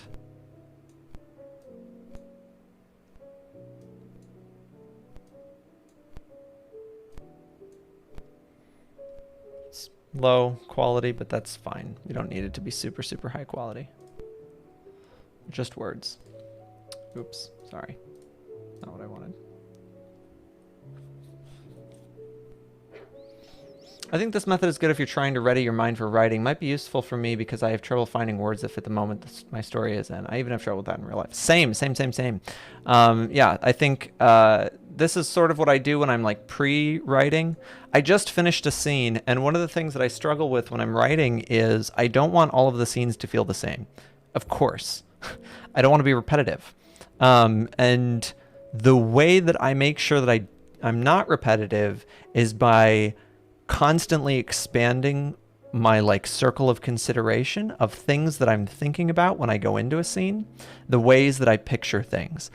There are certain fallback things, certain crutch like ideas that I fall back to, certain archetypes or whatever ideas that I fall back on that sort of recur. They're recurrent images or recurrent sort of thematic descriptors or whatever it is, certain focuses in a scene, things like light and dark, focusing on the light sources in a scene. It's very common. A lot of people do that, focusing on like, oh, there's a flickering light, there's a candle, because often one of the first things we think when we walk into a room, or subconsciously or unconsciously, we see light sources, and it gives us a way of orienting the scene around where the source of light is. What are where would the shadows be? Are there shadows on a wall? We often talk about shadows and shade and darkness. Those are things that we like very frequently bring into our imagery. Things that are thought about less are smells. We don't have as many words for describing smells, which is very inconvenient. And we also typically don't focus on what things smell like, or we give a very, very surface description of what things smell like. We say it smelled like a hospital bed, or it smelled like death, or, rotting fish. So there are a lot of like clear things that we fall back on repeatedly. And this is a useful way to make sure you don't do that. To throw it up a bit, to change it up a bit. You find words you don't use too often. And I go through poetry because poetry is most likely to have words that I don't read super often. The things that I read most commonly are news articles, number one, because it's delivered on my phone. But that's not going to have a lot of useful words for me because I'm a fantasy fiction writer, and news articles are usually covering something like politics. And so if it says it's talking about the House of Representatives and whatnot, like, I can't use those words. Those aren't useful to me.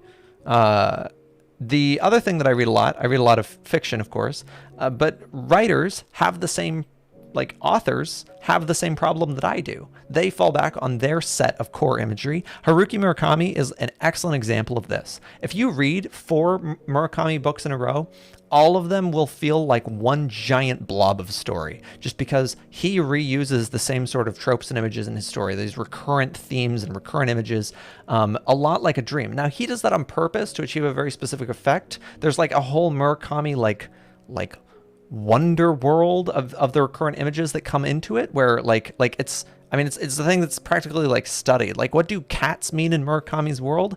There's actually kind of a fairly consistent theme of when he uses cats, these creatures of like cunning and deception, but also sort of like foolishness. And they invite people into other worlds. That's because of the Alice in Wonderland trope, right? So there's like certain things that he falls back on, but he's doing it in a very intentional way to construct sort of a larger mythos around what his stories, themes are set against. I'm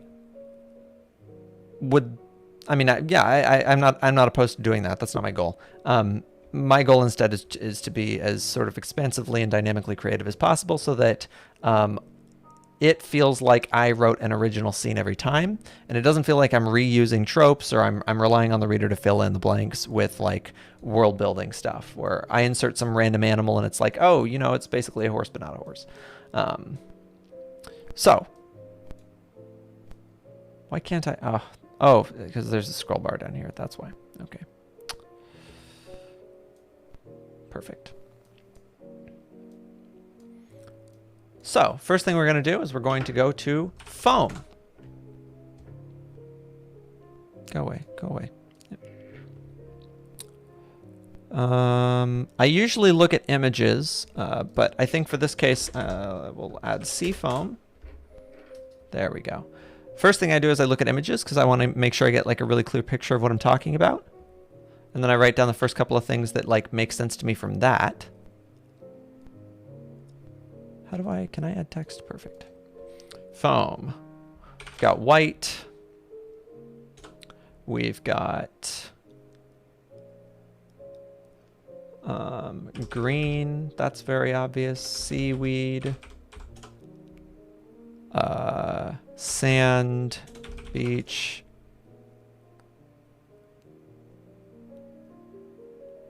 Obsidian. This beach right here on this picture, to me, I don't know why, this reflective like beach surface where the water's like really, really thin over the surface of the sand. It always looks like obsidian to me. So that's something that I already like had in my head. I do use the word obsidian somewhat frequently, but this is like a way of connecting new ideas. So, what else do we have?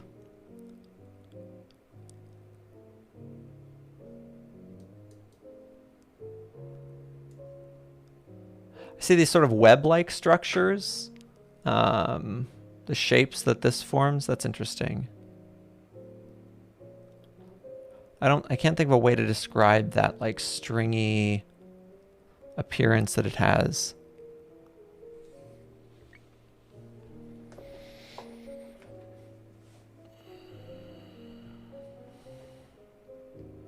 Okay, seafoam, that's probably enough for seafoam. Let's go to foam and let's define. And let's take a look at similar words. Hey, how's it going? Good to see you. Good to see you.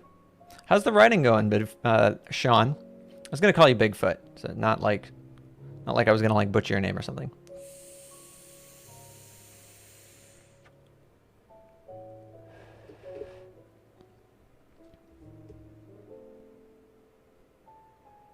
Okay, so we've got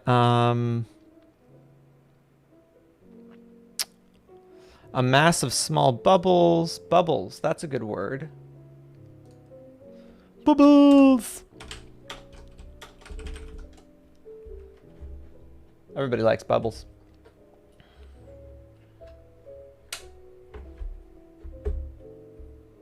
Bubbles.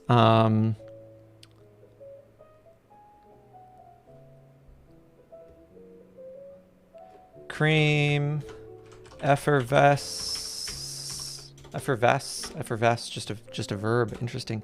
Spoom. I've never heard of that word. Froth. I like that word. Spoom froth. Spoom froth. That sounds funny. Spoom. Ooh, lather. I like the word lather. Ferment. I don't know why that word's on here, but oh yeah, I guess foam, ferment, sure. Rise, boil, seethe, simmer. Yeah, those words are all common. I use those. Those are fine. Perfect. And then we will put this over here. This was foam. Home, brush, connect foam to all of these ideas. Spoom frost. Think of turning my script into a comic, trying to make it work. Nice, nice, nice, nice. Your script, is this the, this is probably a new script. You write scripts all the time, right? Right, you write a lot of scripts, but if it's not the new script, if it's, no, you already stopped working on that one comedy idea that I was asking about before. You had already finished that one a long time ago. So what is this one? This script. What is this script about?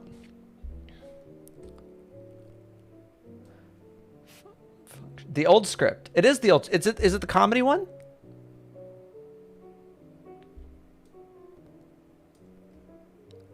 It's the next one we're gonna do. We're gonna do Prairie next.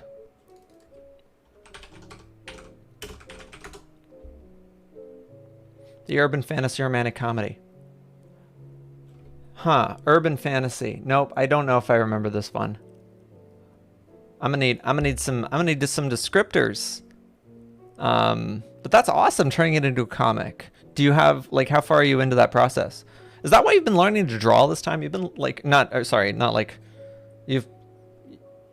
you did learn how to draw like on stream over the last like 6 months, right? Or did you already know how to draw and you were just like, what is your relationship with drawing?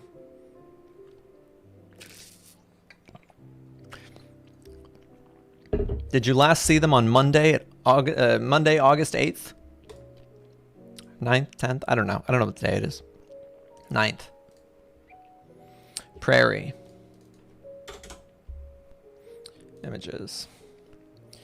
So, prairie. Got some useful words here.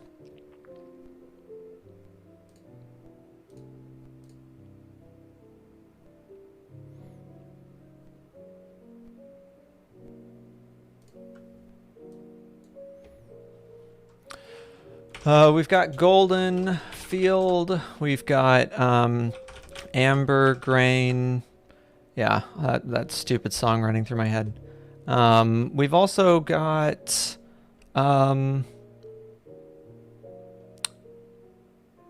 clouds. Clouds, I feel like I see clouds all the time in stories. Clouds aren't very important. What kind of animals populate prairies? So we're going to have to look at that. That'll be good to know. Bison, buffalo probably. Bison, buffalo.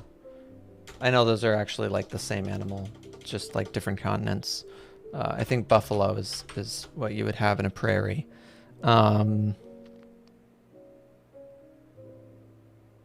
Maybe I'm wrong. I'm not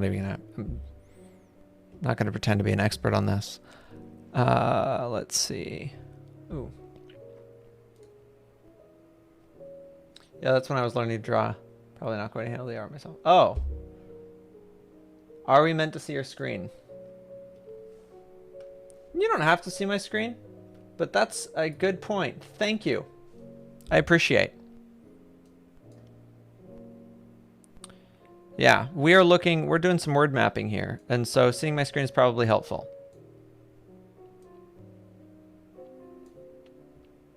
It is only my second day back, and we are continuing the trend of noob moves. So we've also got yellow. Yellow is a color that I don't feel like I use a lot in my story. Oh,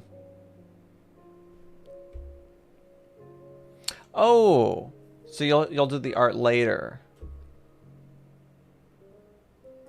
Wait, in the future I plan to handle the art later. In the future. So you will draw it yourself in the future. Or you're going to pass it on to future you to, like, it's their problem to figure out how the art's going to get done. I'm assuming the first one. But that's awesome. What's the, what do you think is like the, I guess what's your first step for that? Like what do you gotta, if you're not doing the art part, you'll have to storyboard it. I'm assuming, yeah, what does that process look like for you? I'm curious. It sounds intense. I looked at making a manga once with a friend of mine who was an excellent artist and considered me at the time an excellent writer. Not like that changed. We're just not like working on the project still. Yeah, it didn't go anywhere because it's a lot. it's a lot of it's very difficult to. I think the real problem was the lack of organization. Neither of us were particularly organized people at the time. I have become a very, very organized person, but not. It was a long time coming. No, I'm going to hire an artist for this project, but future ones, hopefully, I will handle most of the art. Oh, I see. So you're going to storyboard it. Nice. I look forward to hearing about developments on that. I'm excited for you. Yeah, that's a super, super cool. Urban fantasy as a comic. What inspired you to take the comic direction instead of the written script direction? Were you thinking about like the best, like, oh, is it that it would be more effective, or is there something that'll be easier with it, or did you see something that was a comic and you were like, I want that for this story instead? It's important to figure out how many pages this will be. One page is $93. Oof. Very much. Yeah. Whew. That's a lot. I like comics. We like comics. Yeah, that's fine. That's true here. This family loves comics. Kickstart is going. Oh, nice. Gonna do a Kickstarter. That's awesome. So,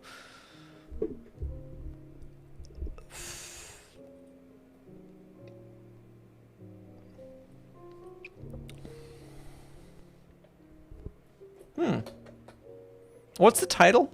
Have you titled it yet? Or are you one of those people who titles at the end? If so, we are mortally opposite people. I can't start a project unless I've titled it. Prairie, define. I'm going to look at words and associated words of prairie. Okay, I'm going to go insane. Ah, I see. Grassland. That's a useful word. Grassland. Titles. The tittles? The titles. Titles don't come to you until it's over. Yeah. Yep, opposite people. I can't, like, I started writing, so I've got this new project that I'm working on, A Dance of Ruin and Illusion, and I started writing it before I had a title. I got 4 or 5 scenes in, was absolutely struggling with coming up with a sixth scene, and I realized it was because I hadn't titled it yet. I had never gone this far in a story without titling them. Once I titled it, 6 scenes in, I deleted the entire thing because it didn't conform to what I wanted from the title. So I deleted everything and started from scratch again, which I do very regularly. But not at this point. At this point now, I am many scenes into the story. I mean, I don't want to like, I'm not going to Murphy's Law this jip, but I think things are unlikely to be deleted in whole. Oliver and Eliza, that's a fine. Titles lock you in, yeah. Titles lock me in too. I need that though. I need that security. You have an aversion to titles? Like even after you're done with the work, you're like, I don't want to title this at all. No titles. It's gonna box it into something. I need titles to like give me focus so that I can say, I'm going to go work on this, my project. I have like the book that I just finished, Mask of the Wolf. Every morning I was like, I'm gonna get up and write Mask of the Wolf. I'm gonna get up and work on Mask of the Wolf. Like it becomes like a rallying mantra for me. But yeah, there are two types of writers. One of those absolute binaries.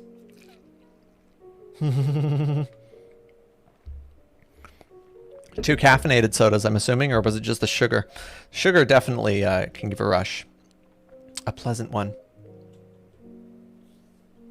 I recently got into I'm gonna switch it up. I'm gonna switch up some of the we're gonna do a different kind of chill music.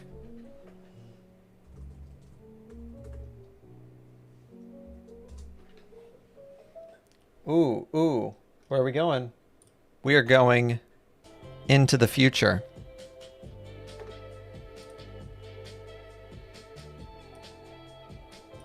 Into the cyberpunk Tron synth future. Oh, it's making you unchill? Oh, did you want the like... Was that the... I feel like this is still chill. No, oh. Oh, you got me.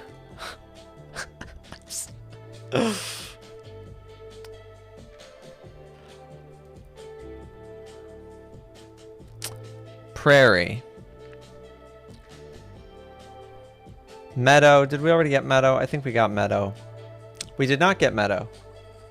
Or no, we did. We got Meadow somewhere else down this list.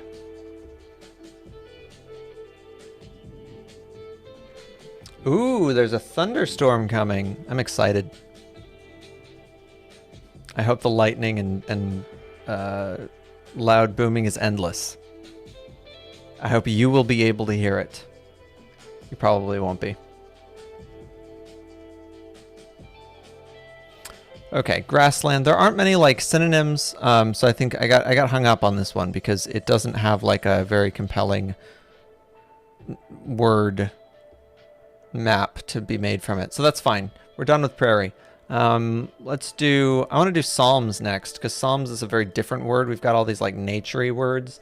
Psalms. Okay. A sacred, so song, oops. This is a new list of words.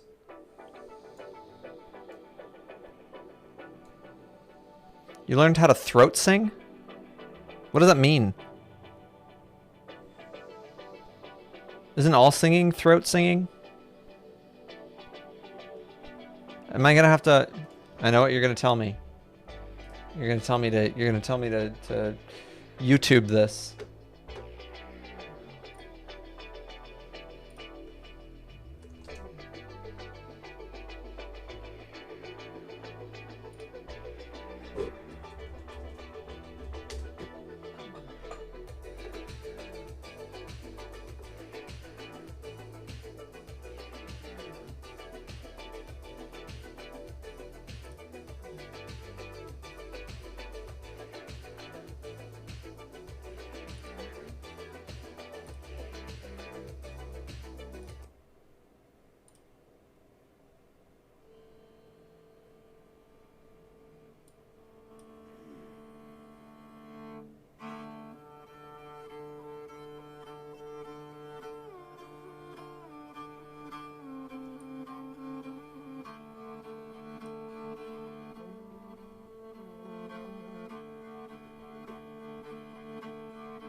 There should be sound. Is there sound now? There's sounds now. I can't do video and sound at the same time, I guess.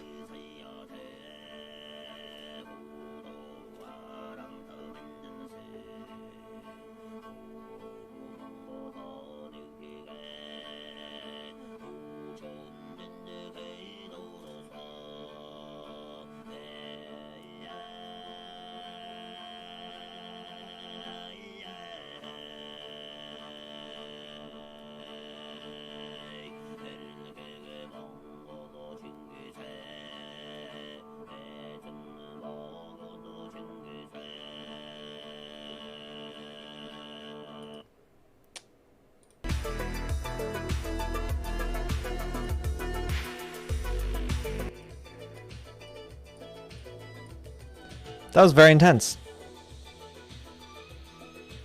That's some talented singing. If you are capable of replicating that.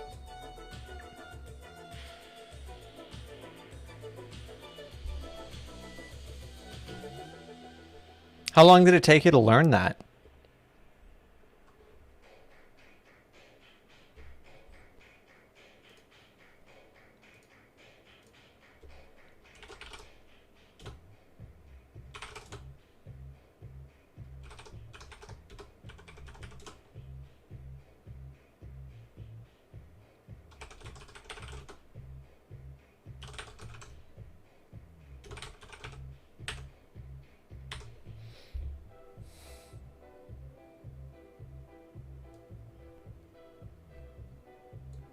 Did you learn it from a teacher, or was it just like, I'm gonna Google things, I want to learn how to do this? Why? Why? Like, yeah. Why did you learn it? What's this one?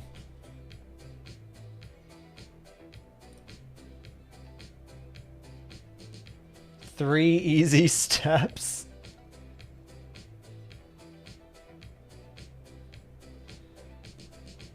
I would click on that and follow it, but I would worry that you would expect me to follow the steps, and it would be boring content if I did not, which I wouldn't.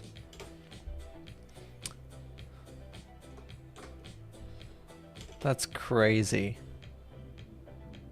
I know, like, I had a friend who identified that if you've heard the song Redbone by Childish Gambino, in that song, his really high voice is done by head singing, or singing from his head.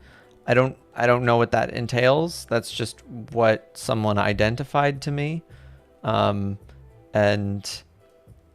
it sounds difficult. Mongolian metal. That's not a genre I'd ever thought of. Like, what a combination. I mean, I now that I think about it, like, of course it exists, but Mongolian metal. Send me your favorite Mongolian metal song. I'm gonna have to. I'll copy the link because unless you're. Yeah, I don't want to get DMCA'd, but feel free to share your favorite Mongolian metal music with all of us to pull up separately. That's crazy. That's an interesting genre. How do you get into Mongolian metal? Was that like, I want to get into the weirdest possible music I can try to get into? What brought that on? Did you like just, it's not like you heard one on the radio, a Mongolian metal song. Yeah, I figured it would just be pictures of that. Let's see.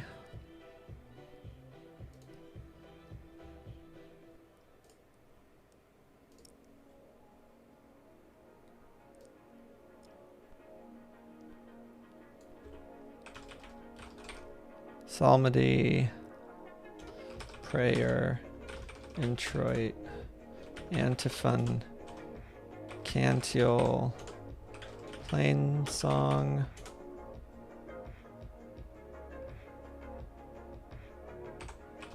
and miserere, chant. These are all excellent words.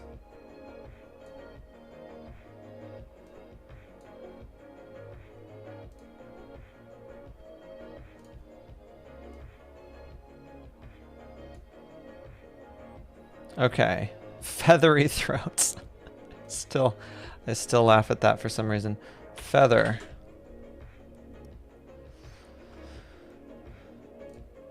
Okay. Plumage. Quill. Plume. Aider? Is that aider? Interesting. Down. I forgot about down as a noun like that.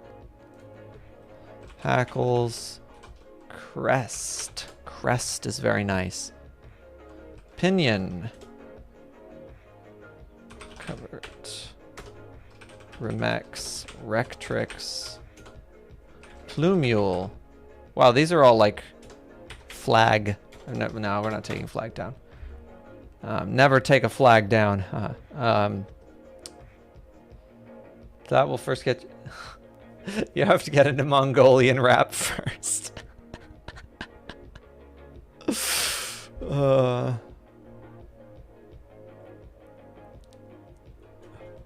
One of my friends was trying to get me into like rap music. I already like a lot of rap music, but he was trying to get me into a very specific artist.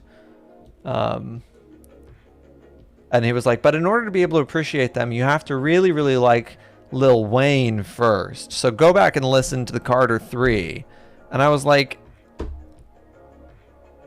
why do I have to appreciate like I mean, I get it if there's like a historical lead in or whatever, but I don't like Lil Wayne that much. I was like, I'm not willing to invest in this. This isn't a worthwhile project for me.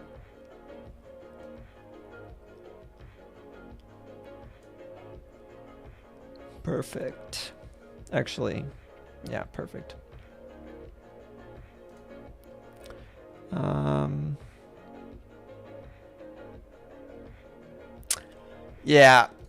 Yeah, he does. He also really, really sucks at freestyling, like to an embarrassing degree. A really, really garbage, embarrassing degree. I'm just gonna post this. Ugh. Lil Wayne freestyle. He's so bad at it. He always does the same thing where he's like, nah, I don't need a beat. Don't drop a beat. I got this. And then they're like, okay, oh, whoa, like he's like hardcore. He doesn't need a beat. Let's let him drop it. Drops the beat. They not drop. They do away with the beat. No beat in the background. And then it's just him spending 5 minutes trying to come up with a word that rhymes with baby.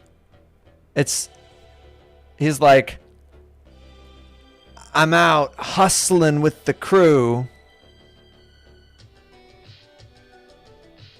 doing the that I gotta do. And it's like, what were you thinking about during that time? How can that much time pass? Where's the one? There's one where he's doing it in front of children on Nickelodeon, I think. He's so bad at it. I think this Westwood one is pretty bad too, if I remember correctly. Lil Wayne freestyle Nickelodeon. I don't know how to spell Nickelodeon. How do you spell Nickelodeon? Did he not freestyle Nickelodeon? I must have been thinking about a different television show. I really want... Oh, he's so bad in that one. But even just this Westwood one he's terrible. Compare him to like anybody like... Oops, that's not what I wanted. Go away. How bad Lil Wayne is. Freestyles. There you go.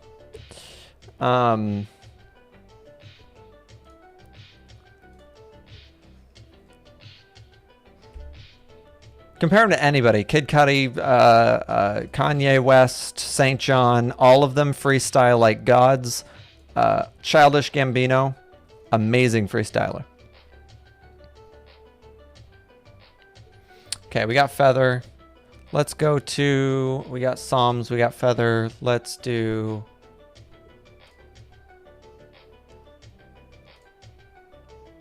We did foam. Let's see. Let's mark these. Foam, prairie, psalms, feathery, russet. Ooh, okay. So russet is just a... He's no Conger Olander. Who is that?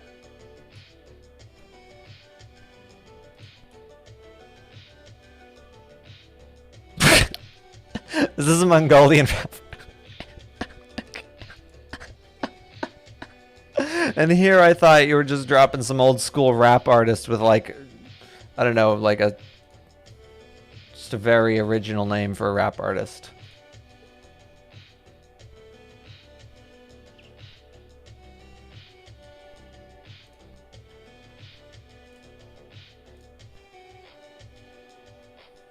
Okay, so we've got russet, which is reddish brown. It's also rustic, homely.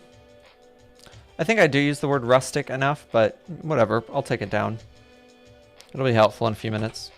Rustic, homely.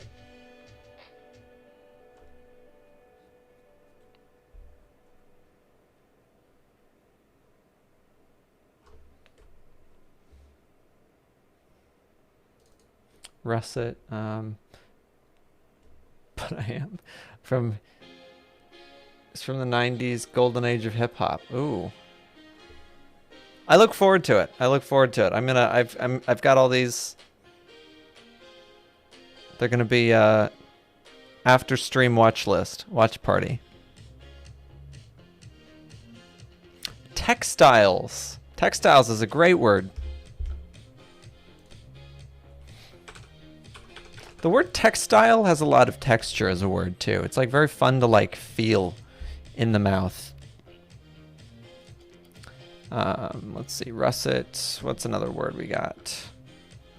Let's do nestle.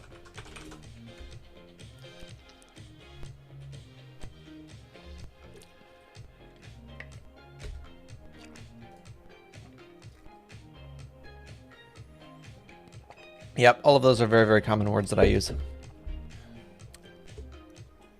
Curl up. I guess I don't use the word curl up very often. Curl up, or that like phrase. So that's a good one to have.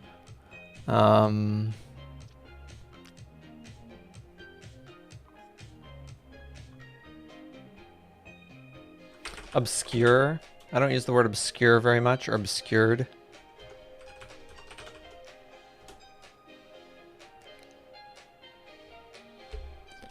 He can play the guitar.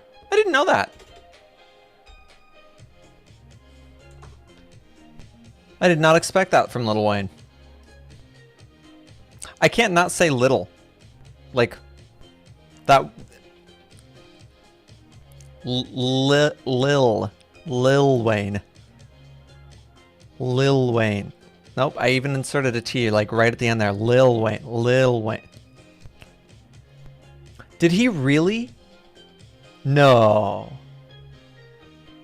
No.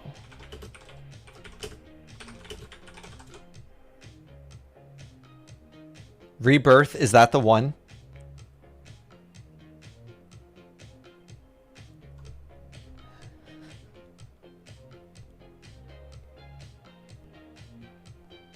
Rap rock? I didn't know this was a genre. Oh, is that like what Linkin Park does? Linkin Park kind of does rap rock. Right? When you say that this was great, that it was great.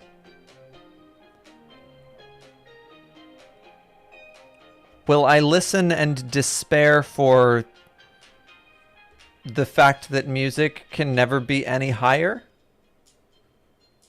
Or any other reason?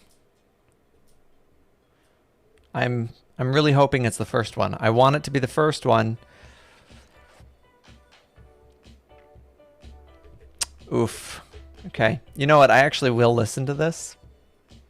I will listen to it later. I'll have a full review for you. I'm gonna actually no, I'm not gonna promise to listen to it twice. I'll listen to it at least once though. I will listen to it all the way through in the next few days. And I will have I'm gonna do like a full breakdown on this. I kid you not. Come Friday, a full breakdown of this will be done. Not necessarily on Friday, just come Friday it will have happened. Oof. Oh, I'm so afraid. It was originally thought to be the re-release of his triple platinum, The Carter 3. The album was supposed to be released. Let's see. Is there anything? It was. The delays were due to Wayne's desire for the album to be perfect. The first single, Prom Queen, was produced by infamous Andrew Drew Correa. The song made its official debut. Let's see. I just want some juicy details. He collaborated with Fall Out Boy, while he also lent his vocals for their Folie à Deux album. He paid homage to the Beastie Boys and included a song that involves him rapping over stringed instruments described as being similar to Coldplay's Viva La Vida. Oh, that's horrifying. All of this is horrifying. This is not an album. This is not a page on Wikipedia that should have been written, because this shouldn't have happened. Young Money artist Chanel collaborated with Wayne on the album. Eminem also contributed to the album, of course, because that guy's everywhere, with an appearance on a track titled Drop the World. Birdman had confirmed the Carter 4 would be packaged with Rebirth as a double disc album. However, Wayne denied this idea, saying that the Carter 4 deserves the Carter 4. He went on to say that We Are Young Money may be packaged with Rebirth. Billboard magazine received an email from a customer of online retailer Amazon.com stating that Amazon.com shipped copies of Rebirth as early as December 14th. Ooh, that's some juicy details right there. Some scandal. They had to get that from one guy who shopped on Amazon. That's a weird source for a Wikipedia article. Billboard magazine received an email from a customer of Amazon. One of their, 8 billion.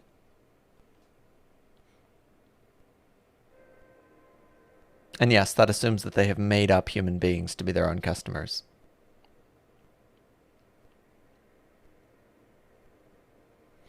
Rebirth received generally negative reviews. What a surprise. Average score of 37 on Metacritic. I don't really like buying into music reviews. I try not to buy into movie reviews either, but movies, they're actually fairly accurate usually. When a movie critic criticizes a movie's lack of plot or something like that, fair. Usually 9 times out of 10, I see the movie review and I can't help but agree with it. Not just because I'm a very agreeable person, but they just write down what I was probably thinking. Especially the critical ones. Rebirth was the lowest rated album of 2010 at Metacritic. Oh, and is ranked 6th on the list of worst reviewed albums. Jeff Weiss called Rebirth one of the worst albums of the year so far. Sam Wolfson called it an absurd schlock rock record. Schlock rock. Crushingly banal. He found Wayne's taste in rock to be very questionable, and the album's flaw. Yes, that's the only flaw, not the initial attempt at this. Okay, yeah, we're listening to this later, and by we I mean me alone, because of copyright problems. But you're welcome to join me in spirit. Spotify does exist. We can all listen to it over the next week, come back with our thoughts. Music will indeed never sound the same again.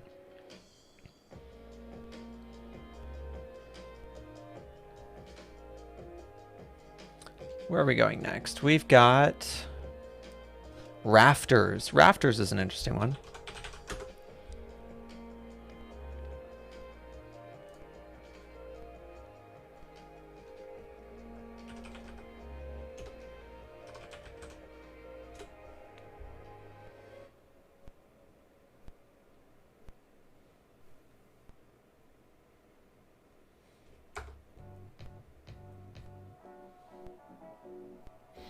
Eaves to the peak. Eaves. To the peak of the roof. Interesting. Okay. Eaves is a very good word. This is how we expand the vocabulary. Keep ourselves fresh and new. You could try this. Torrent Freak. Developer on Twitch creates neat tool to prevent DMCA notices. Wait, does that prevent just the notice? You literally just don't get told that you got a strike, but you actually did get one. It's a secret strike now. No, I'm kidding. Last summer chaos. What am I looking at? Let's see.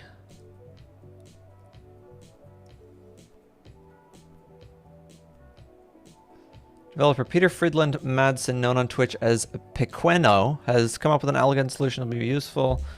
Spotify Synchronizer, a Twitch extension, synchronizes the stream Spotify with the viewer's Spotify, so the stream viewers can listen to the same music exactly at the same time. That's neat.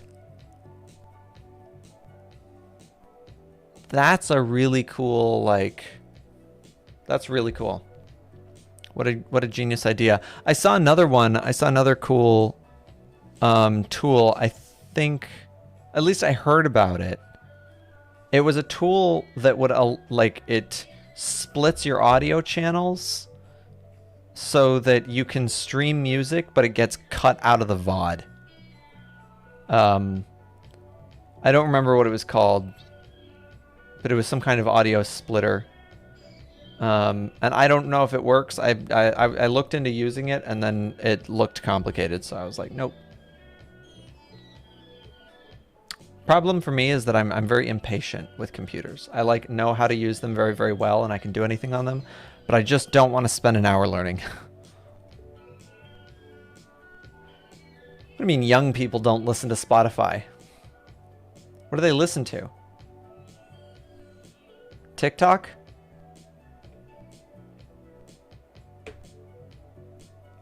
Personally, I use Apple Music. Oh, just YouTube? That's weird. YouTube doesn't have all the songs I want. And they have, like, I don't know. YouTube's annoying. I don't like YouTube. It's an okay video platform, but I would never use it for music streaming. Yeah. Unless you want to pay for it so that you can get the music streaming without the, without having to keep your screen on.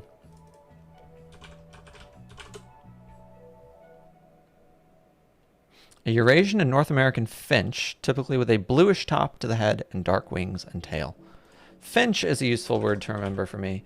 I don't normally name birds. Like, I always say there's a bird or something like that, but I always just kind of forget about species. It's sort of like a minor oversight that I notice in my own. What do chaffinches look like? Chaffinch, whatever. I don't know. They have thick chests. They're tiny. They're tiny little things. They're small. They're kind of egg-shaped. Most birds are. Any unique colors? Orange. I guess there's some orange there. Black, white, stripe.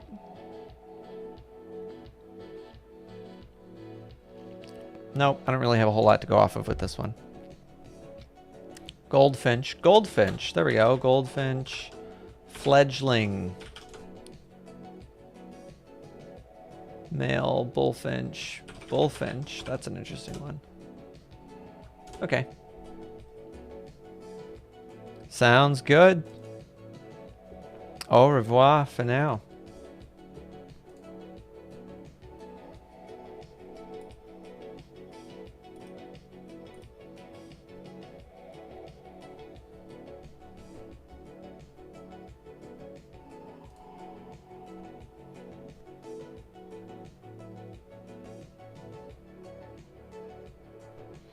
So we did feathery. Let's see. We're going to go to...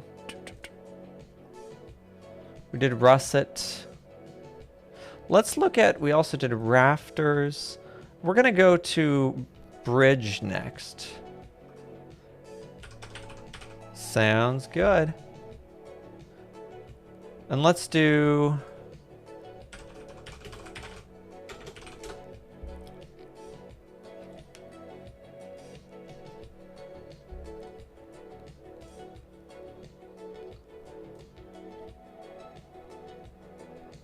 Number bomb.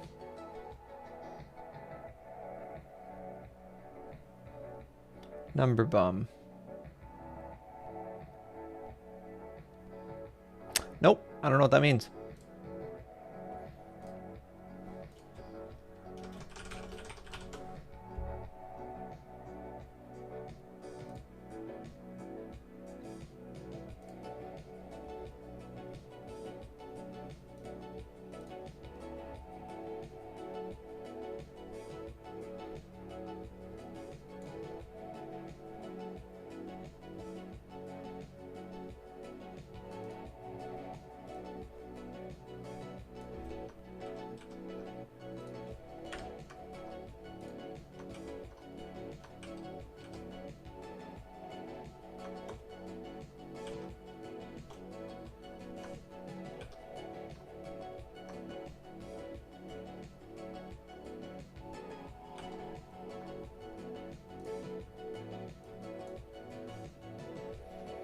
Bridge, we've got, let's see, viaduct, overpass. No, overpass is probably not a very useful word for us. Span, cross. I don't use the word cross very much as like a shape.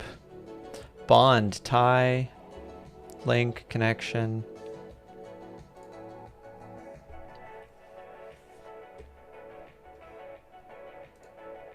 Land bridge.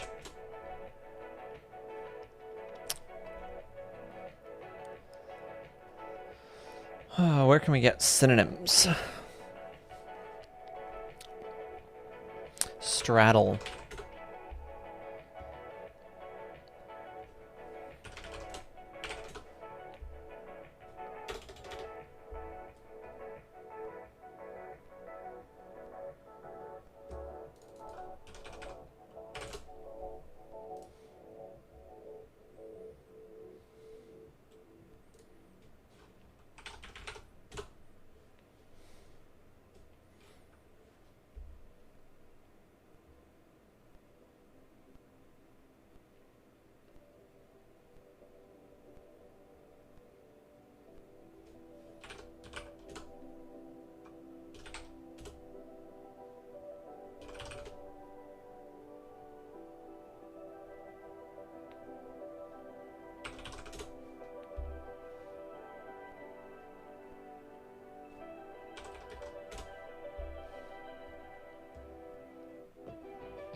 Okay.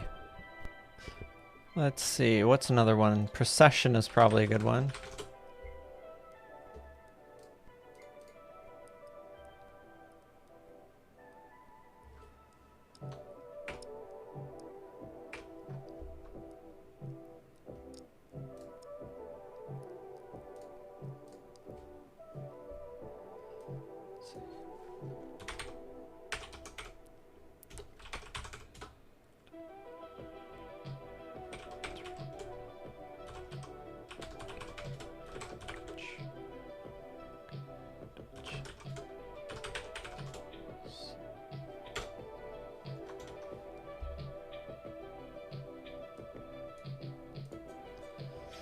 We've got quite a lot of them now.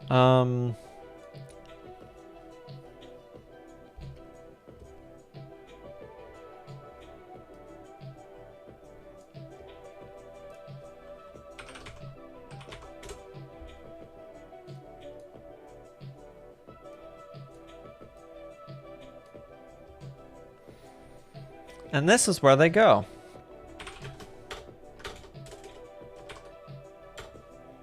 I hate Calibri.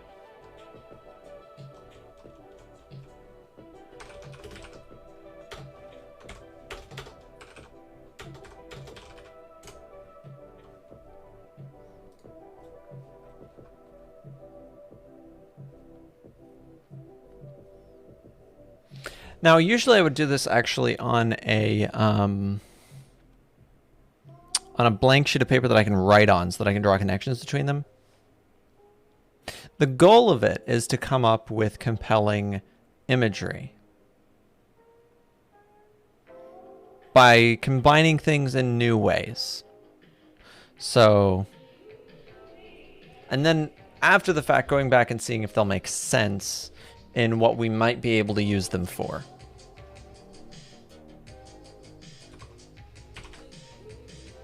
Let's see. Here would be an example. Obsidian, cavalcade. Let's see. Grain song.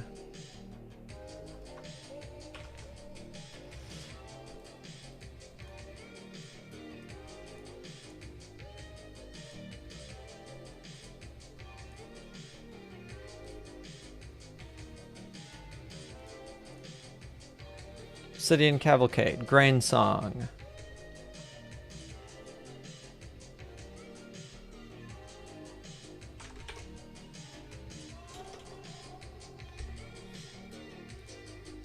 Flowing sentences and imagery are my specialty. Yep, this is the perfect place for a poet.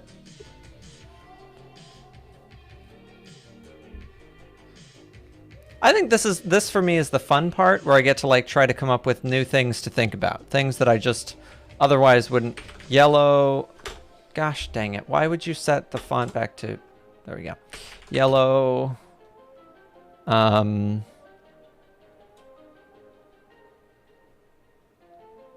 Cantiole. I don't know what a cantiole is, so we're gonna come back to these things.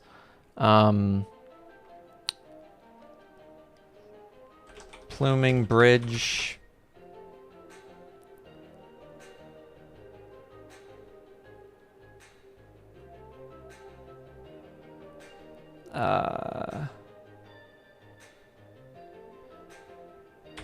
Frothing imputation.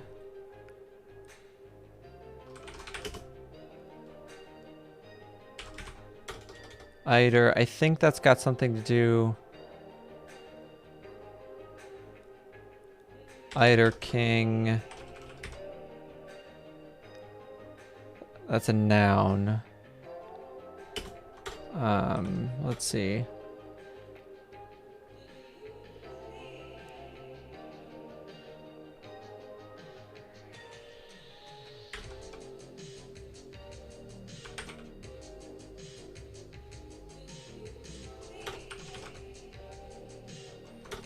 There's also, and this is why it's useful for me to usually write it down so that I don't have to retype a bunch of things. But what I would also do would be something like this, where I would then list one of the words. So I would select a word like foam, and then I list all of the words that we've just gone through to find words that will have to do with it outside of the ones that we already found were like synonymous and whatnot. So we know that all of these words are already in the foam category. But now any word that could be used in conjunction with foam or around foam or near foam in a story or something, we would add that to our list here. So we would say golden, amber, because you could have golden or amber foam, mead, beer, those have sort of, the foam is still white, but you can be poetic. You could have yellow foam, that sounds gross. But why not yellow? You could have a foamy grassland. Foamy grassland. I don't know why, but maybe you could. Maybe it's just rained or something. You could have verses foaming. There's something happening there. I don't know what it is. You can have...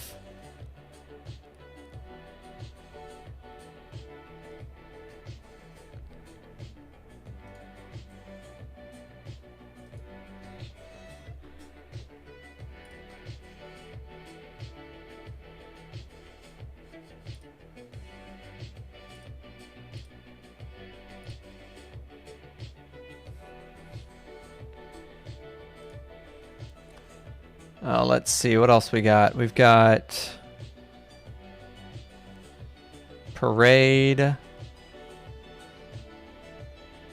spinning, backscattering, foam, sure. Manifesting foam, imputing foam. I don't know, you can't impute foam. That doesn't make any sense. Marching foam. Parading foam. That's an interesting, like...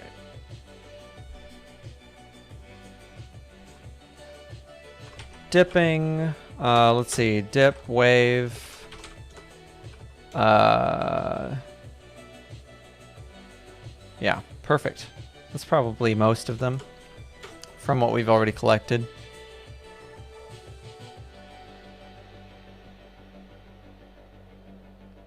We then take another word like pier.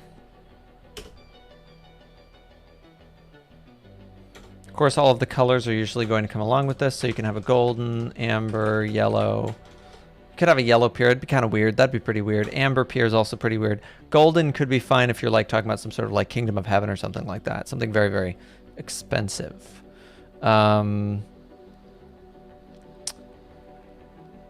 King, song. Yeah, you could have a pier song. It's kind of weird, though. That sounds weird. Song of the pier. Pier's not really a thing to sing about that much. You're not going to have pier worshippers. Pier traditions are kind of weird. It's just not a place that seems very likely to be spawning tradition. It's such a practical place. So with that, we probably want... You could have overlapping piers. You could have a pier straddling something. You could have the span or the a cross. Those are all fine.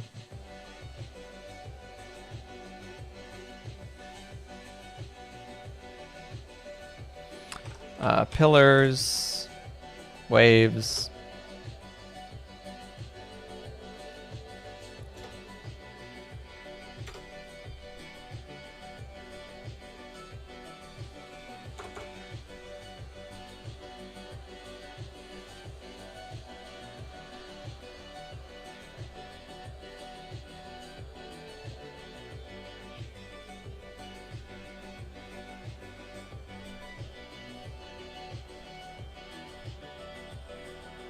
And so what I'll usually do with these is I will save them. Not necessarily like to the computer, but I'll leave them up. And I'll leave them up while I'm writing so that I have something that I can look back to and identify words and different ways to use them and different connections between them. If I'm confused about what one of them's going to mean, I'm going to go back and look it up, of course. But it's all ways that I can try to engage with not just new words, but new ways of thinking about things by connecting them in this sort of organic way, where instead of looking at a thing and asking how to describe it, I make random descriptions that I can then try to use to shape how I will describe something later. I'm not necessarily always going to be thinking about a foamy grassland, but that strange kind of image can be very, very useful when it comes to writing about a grassland in a way that I don't, I want it to seem fresh. And if I've got reason to make it foaming, which it could be, I've seen land or soil foam before after it rains. I have a serious problem with keeping up with conversations and just focusing, but for some reason I can salvage information from the conversation that I'm not even conscious of and continue speaking. Just felt like saying that. Yeah. Yeah, I think that's, I mean, I think that's sort of the art of streaming, right? Stream of consciousness. That sort of happens to me when I'm writing conversations between people. I sort of alluded to this already. The process of writing a conversation for me has to be this very fluid and dynamic thing. The two characters have to be able to say random things and it still fits. It still has a flow to it. It's still something people would be saying to each other.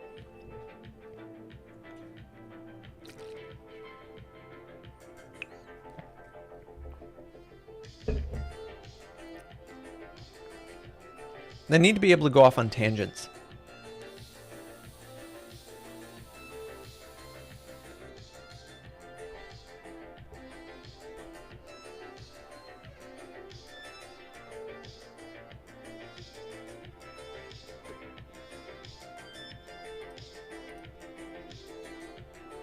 Tangents are the heart of any good conversation.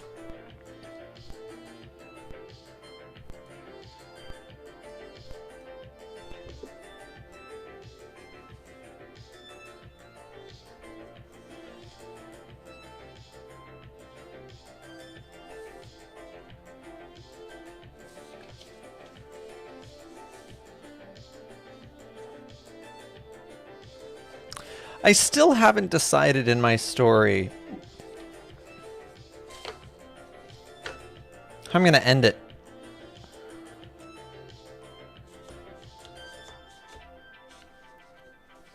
I try not to get too... Yeah. Yeah, woke Pokemon is definitely a lot.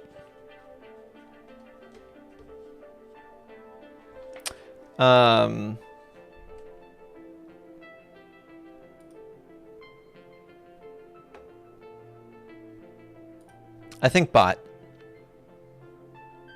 I'm assuming. I didn't really look at it too hard. I just saw that they wanted me to click on something or something, and I was like, nope. I think bot. That's what it was. Yeah, big follows. It's gotta be a bot.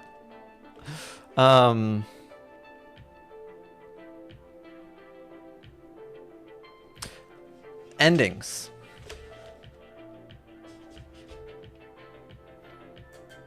I struggle a lot with endings to my stories because they never satisfy me.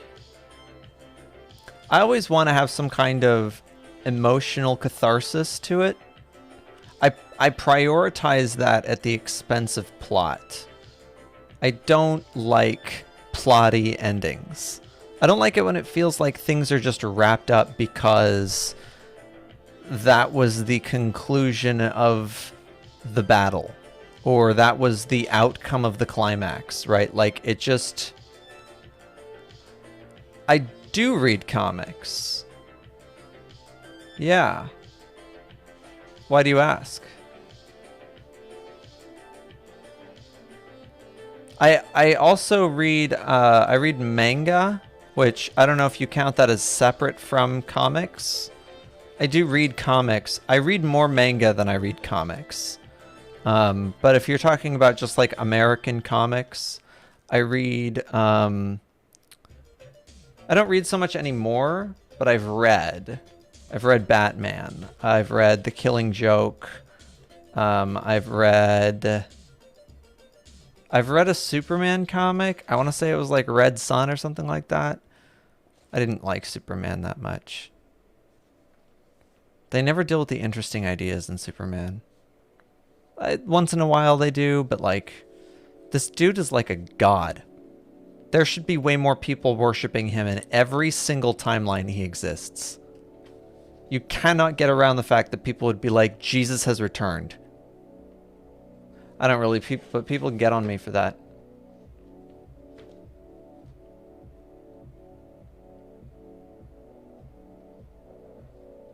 Yep. Yep, Red Sun Superman. What do you oh, you don't read manga. I see. Yeah, I think manga is. Wait, do you not read manga or comics? I do agree though. I think we should just count manga as comics. I see that I mean there's utility in separating them because I think when you say American comics, there's a tendency for it to have there's an enormous representation of American comics in superhero comics. Like that's how most Americans know comics. When you ask what comics have you read, they're only going to, as I just did, even if they have read other comics, only going to list superhero comics.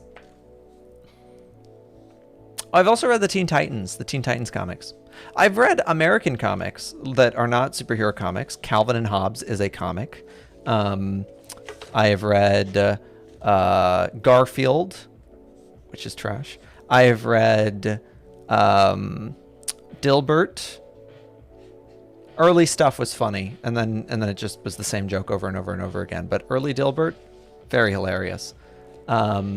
I've read also Foxtrot. Foxtrot is my favorite freaking comic. That comic is so funny. That had like Rick and Morty level hilarity without needing to have Rick and Morty level profanity.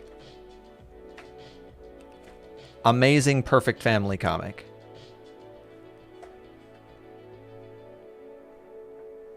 The Dibley art guy.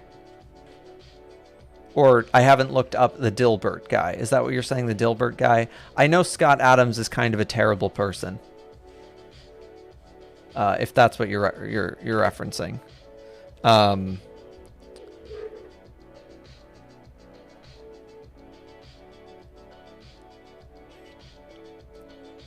Yeah. Very tragic. Very tragic. I am a big fan. Not a big fan. Sorry, I don't know why I was about to say that. I'm not. I liked his early comics because he had a very anti.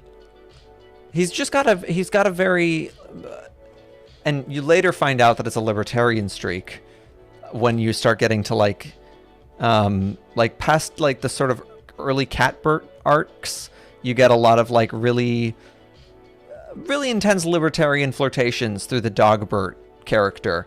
But before that, it was just kind of like an anti-corporate like streak. It was great. Me and another streamer is a big comic fan. I'm thinking of starting a comic book club. Ooh, that's legit. If this is an invitation, I would be honored. If it is an invitation to watch, I am also honored.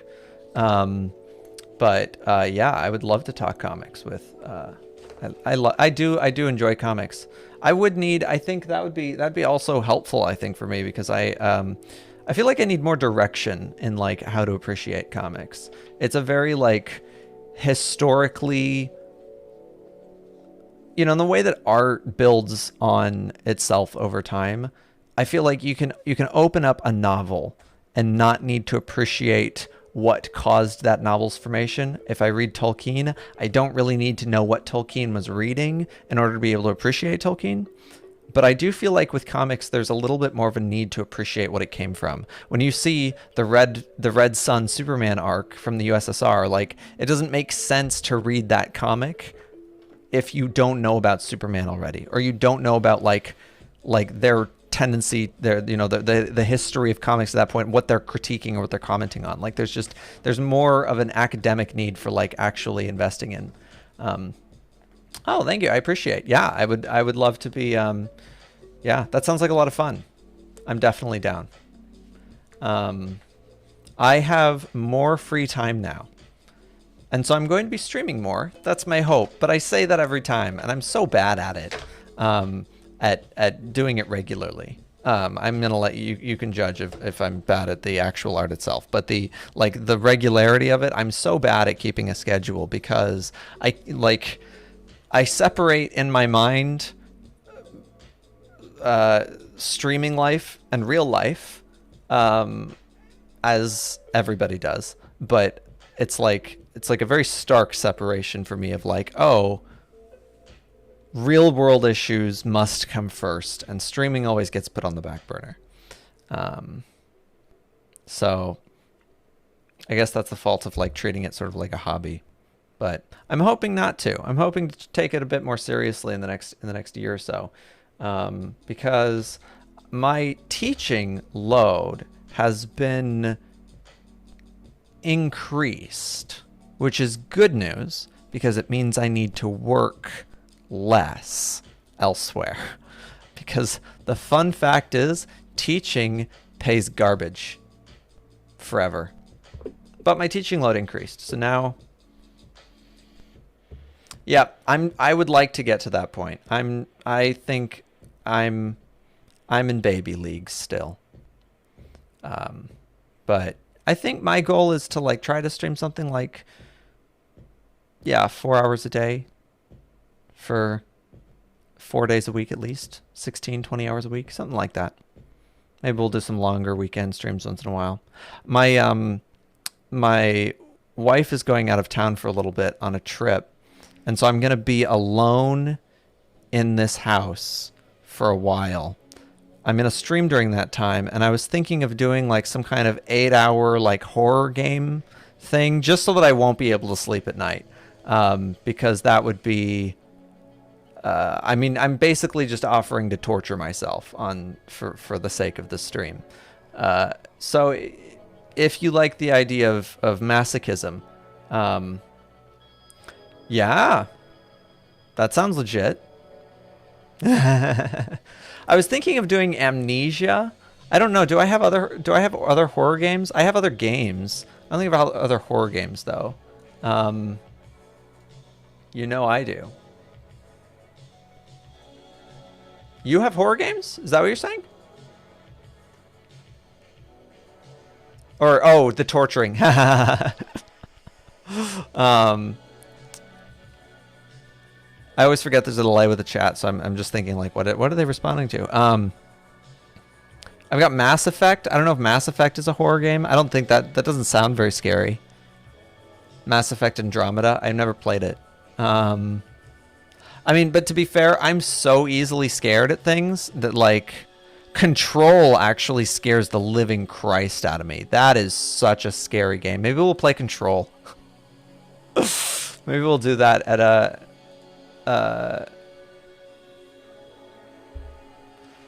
The real problem for me with Control is that it's I don't know what to do next a lot. Like, I keep getting stuck on, like, am I supposed to go this way?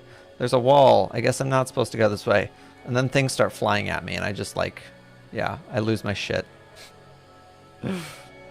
Unless you're scared of bad face animation for Mass Effect Andromeda.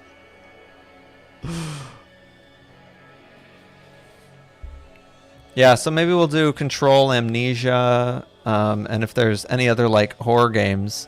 I mean, I literally get scared in Minecraft, okay? So, like, we're gonna be in for quite the struggle to make it through the first day. But I'm gonna do it every night, just so you know I'm never sleeping.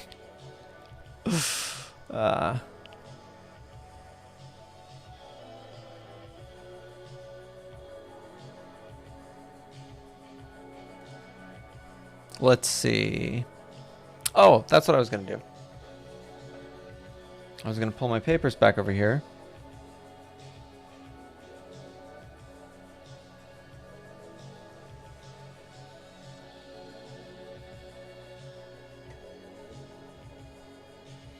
Now, a while ago,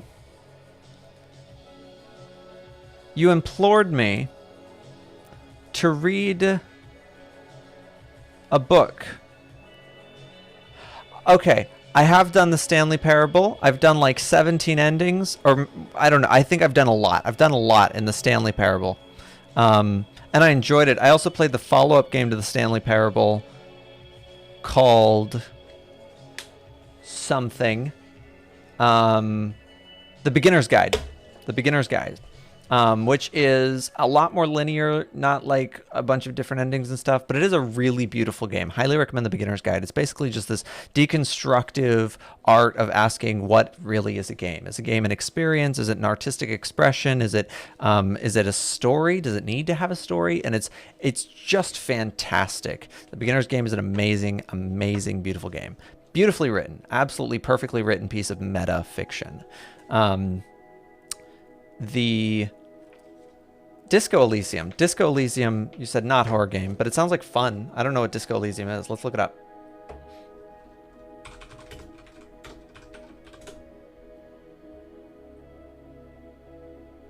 I'd like it. I like your confidence. Oh, this looks interesting. Is this a zombie game? The game takes place in a large city still recovering from a war decades prior to the game's start. An amnesic detective has been charged with solving a murder mystery.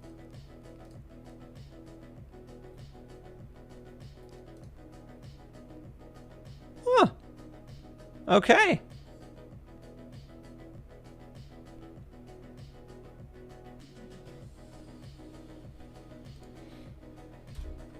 And then I know one of the games that I really, really liked that had a similar, like, choose your own adventure style to it. What was it?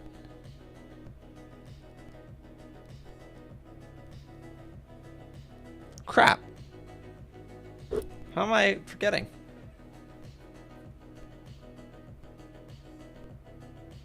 Maybe I'm thinking of One Step from Eden. No, that can't have been it. Oh. Oh,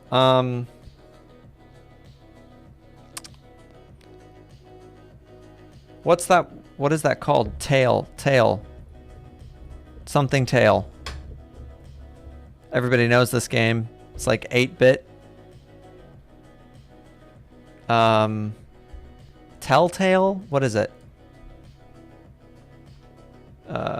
Dark Tale video game. What's it called? Undertale. Thank you so much, Raving. Undertale. Yeah, Undertale. That was fun. That was a fun one. That was a that game was actually hard for me to like get through the first time because it's hard to appreciate what they're doing until you like get, I think, to the end. It was hard for me at least. I wasn't really at the time that I played it.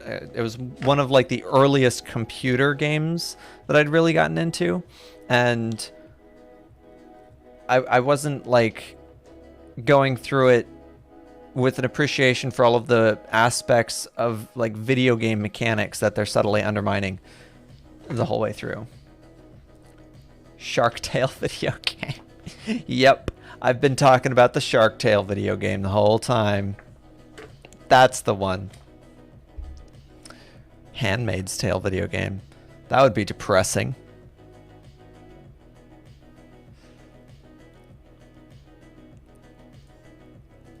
Disco Elysium. So, I'll look at Disco Elysium. It looks kind of like it looks like a post-apocalyptic Sims.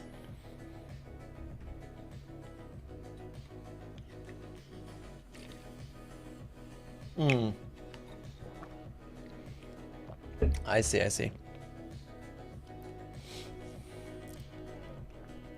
guy over here in the corner kind of looks like Sam Cedar.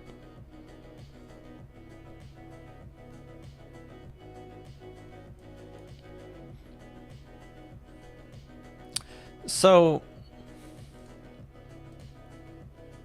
Wales weep not.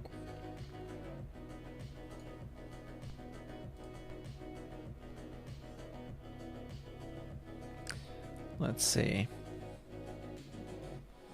Right, the book. That's where we were. The book.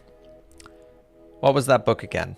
What is that evil book you wanted me to read?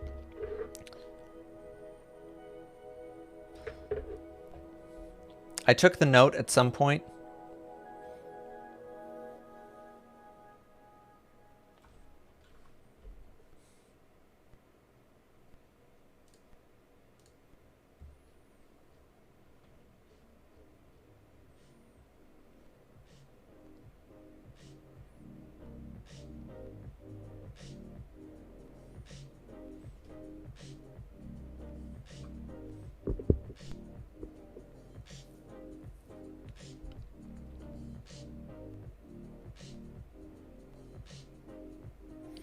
want to find a nice marsh grass.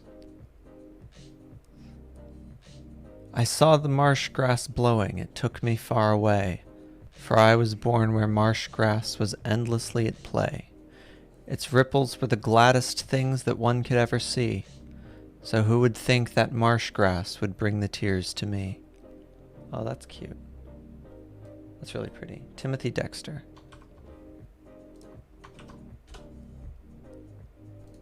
That's the book that he wrote.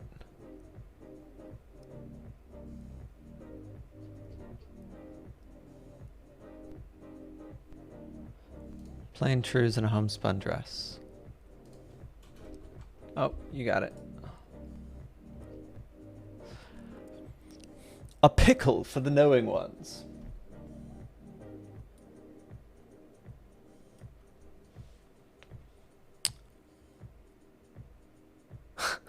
By a distinguished citizen of Old Newbury, 4th edition, by Lord Timothy Dexter.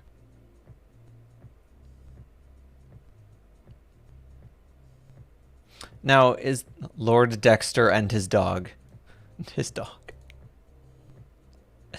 We're off to a good start. Was not a lord. No, he was, sir. Lord Dexter, do you not see?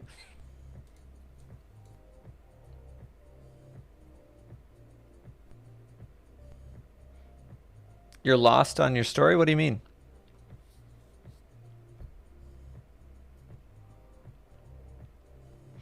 So here's the preface. Did who wrote the preface? Oh, a distinguished citizen of Old Newbury. Okay. Is that a real person, do you think?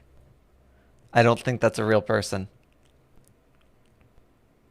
Oh. Off to a good start. This is the sort of like Donald Trump's agent who would call in bragging about how awesome Donald Trump was to work for, what a great boss he was. Yeah, Tim, I bet Tim does have a writing style. Let's see. Timothy Dexter, the author of the following curious and unique production entitled A Pickle for the Knowing Ones, which is here reprinted verbatim et spellatim from the original edition, was born in Malden, January 22nd, 1747. Having served an apprenticeship with a leather dresser, he commenced business in Newburyport shortly after he was 1 and 20. And being industrious and economical, he soon found himself in good circumstances. I don't know whether I should have a flashback described twice in the perspective of two different people. That sounds like a question you're going to have to... What I would recommend for that, actually, I think this is a perfect opportunity. I would recommend writing both flashback scenes, and then seeing if one of them fits better in the story, and you still need the other one. If you don't need the other one, ditch it. Never include what you don't need. But if you do think that the other one still contributes something absolutely essential, or if you think that the effect of two flashbacks from two different perspectives but towards the same event is so profound of like a positive effect on the story, keep it. Absolutely. But I think there's no reason not to write both of them. And if you find that writing one of them is really, really easy, and when you're trying to write the second one, you're thinking, this is difficult, I'm not enjoying this, I don't like this, I don't really want to write this, then don't write it. You've got your answer. In the year 1770, Timothy Dexter married, and receiving a considerable amount of money with his wife, he was thus put in possession of a moderate fortune. In 1776, he had for one of his apprentices the no less eccentric, and afterwards the no less noted Jonathan Plumer, Jr., traveling preacher, physician, and poet, as he was accustomed to style himself, and of whom we shall hereafter speak. In addition to his regular business of selling leather breeches, gloves, suitable for women's wear, etc., he engaged in commercial speculations and in various kinds of business, and was unusually successful. He traded with merchants and speculators in the then province of Maine, was engaged to some extent in the West India trade. He also purchased a large amount of what were called state securities, which were eventually redeemed at prices far exceeding their original cost. Some of his speculations in whalebone and warming pans are mentioned by himself on page 23 of this work. Thus, in various ways, he added to his property, and in a few years he became a wealthy man. With wealth came the desire of distinction.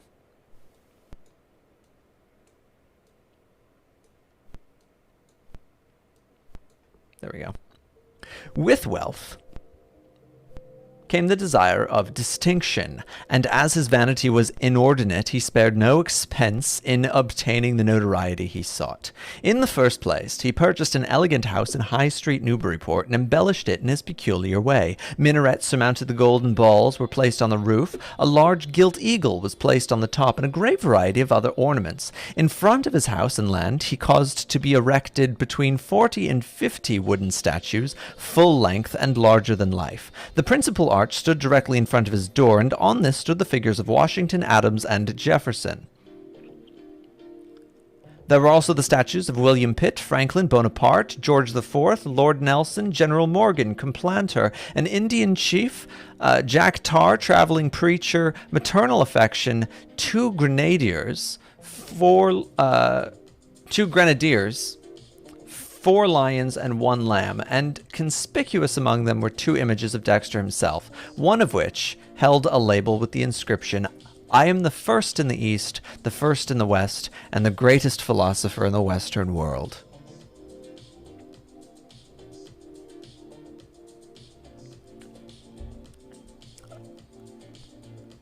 Wow. We're going to come back to that.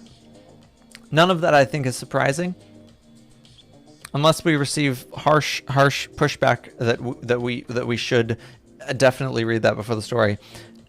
I already feel like I just know exactly who this guy is.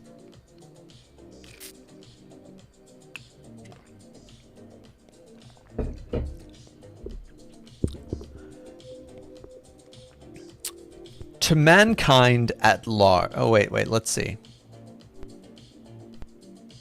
This is the view of his mansion with a hideous amount of statues. Obstructionary number of statues. To mankind at large, the time is come at last, the great day of rejoicing. What is that? Why, I will tell you... Oh my god, I can't read this. There's no punctuation. I can't... How do you... Okay. To mankind at large, the time is come at last, the great day of rejoicing. What is that? Why, I will tell you.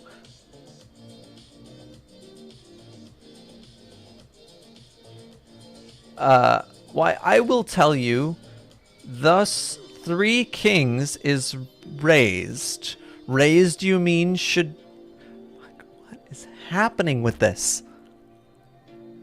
I can't read this.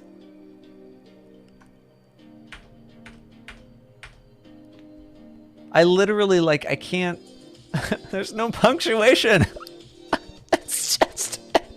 It's just wrapped text. This could all be shown on one page.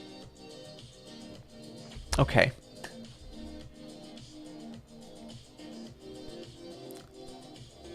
Raised, you mean, should know, raised on the first royal arch in the world, almost, not quite, but very high up upon, so they are good mark to be seen. So the womans like to see the front, and all people loves to see them, as the Quakers will come and peep slyly and feel glad and say how the friend father George Washington is the center king. Adams is at the right hand, the present king. At the left hand, Father George with his hat on, the other hats of the middle king, with his sword, King Adams with his cane and the grand poster attitude, turning his face towards the first king as if they was on some politics. King Our present king, stands hearing, being younger and very deaf, in short, being one great philosopher, looks well east and west, and north and south, deaf and very deaf. The god of Nature has done very much for our present king, and all our former ones, they are all good. I want them to live forever, and I believe they will. It is hard work to be a king. I say it is far harder than tilling the ground. I know it is, for I find it is hard work to be a lord. I don't desire the sound, but to please the people at large. Let it go, break the way it does for assortment, to help a good life, to cure the sick, splainy, gouty, dull frames. Like myself with the gout, and so on.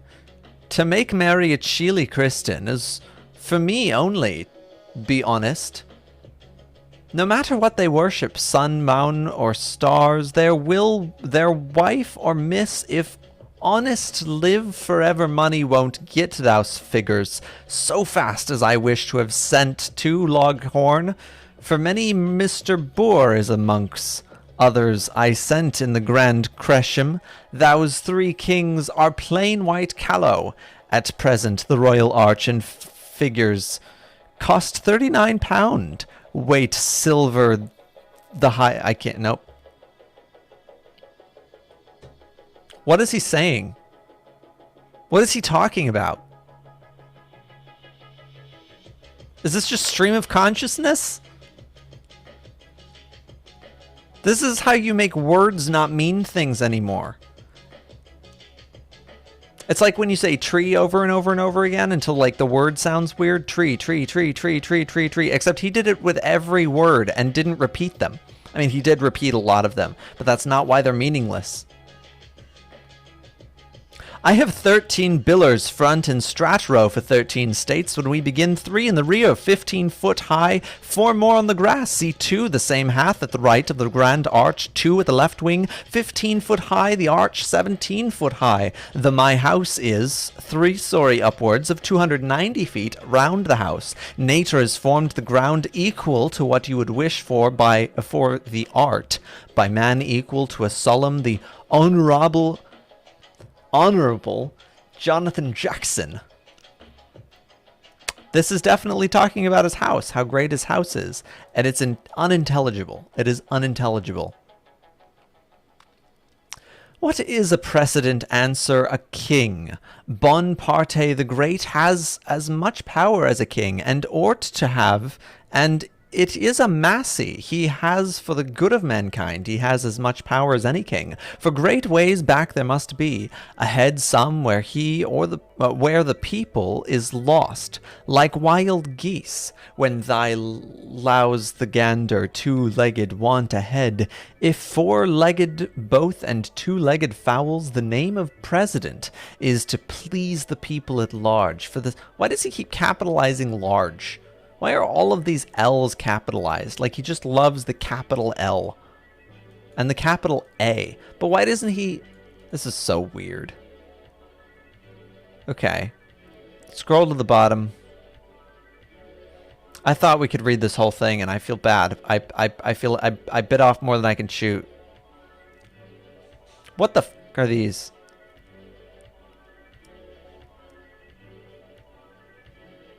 P.S. One further, I happened not to think of that great creature which some fools call the ghost, and others say that he is wanted, but I think that it will be of service to let the Thantotron die.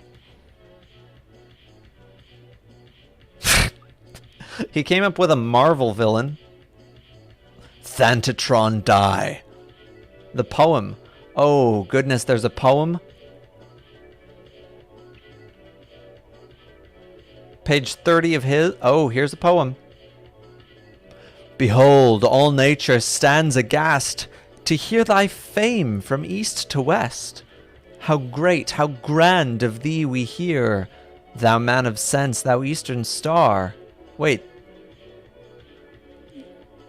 It's not off to a completely terrible start. How... Wait. Oh, this is in honor of...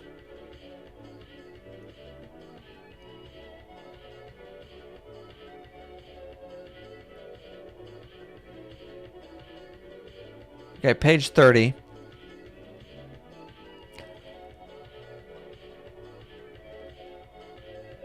Lord Dexter is a man of fame, most celebrated is his name. More precious far than gold that's pure, Lord Dexter live for evermore. His noble house it shines more bright than Lebanon's most pleasant height. Never was one who'd stepped therein who wanted to come out again. His house is filled with sweet perfumes, rich furniture doth fill his rooms. Inside and out it is adorned, and on the top an eagle's formed. His house is white and trimmed with green, for many miles may it be seen. It shines as bright as any star, the fame of it has spread afar. Lord Dexter, thou whose name alone shines brighter than King George's throne, thy name shall stand in books of fame, and princes shall his name proclaim.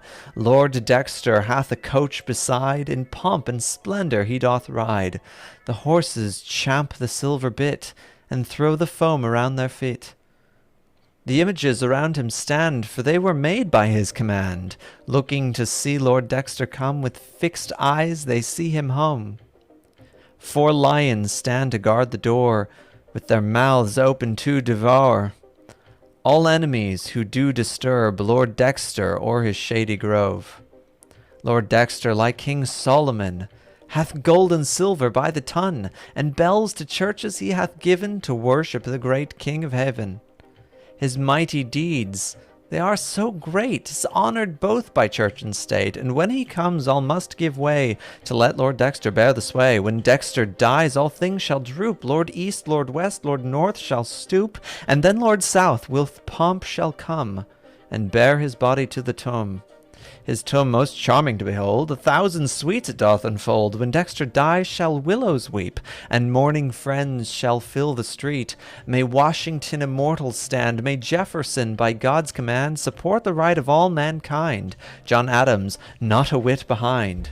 America with all your host, Lord Dexter in a bumper toast. May he enjoy his life in peace, and when he's dead his name not cease. In heaven may he always reign, for there's no sorrow, no sin, nor pain. Unto the world I leave the rest, for to pronounce Lord Dexter blessed. That is quite a lot of fellatio. The block of punctuation on a page by itself is inexplicably left unexplained in this edition. Dexter wrote before it in the second edition. Foder, Mr. Printer, the knowing ones complain of my book. The first edition had no stops. I put in enough here, and they may pepper and salt it as they please.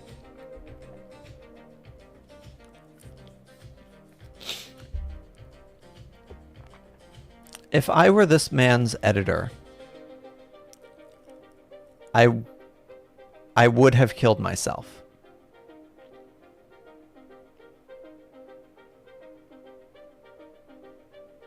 Suicide is morally okay in this case.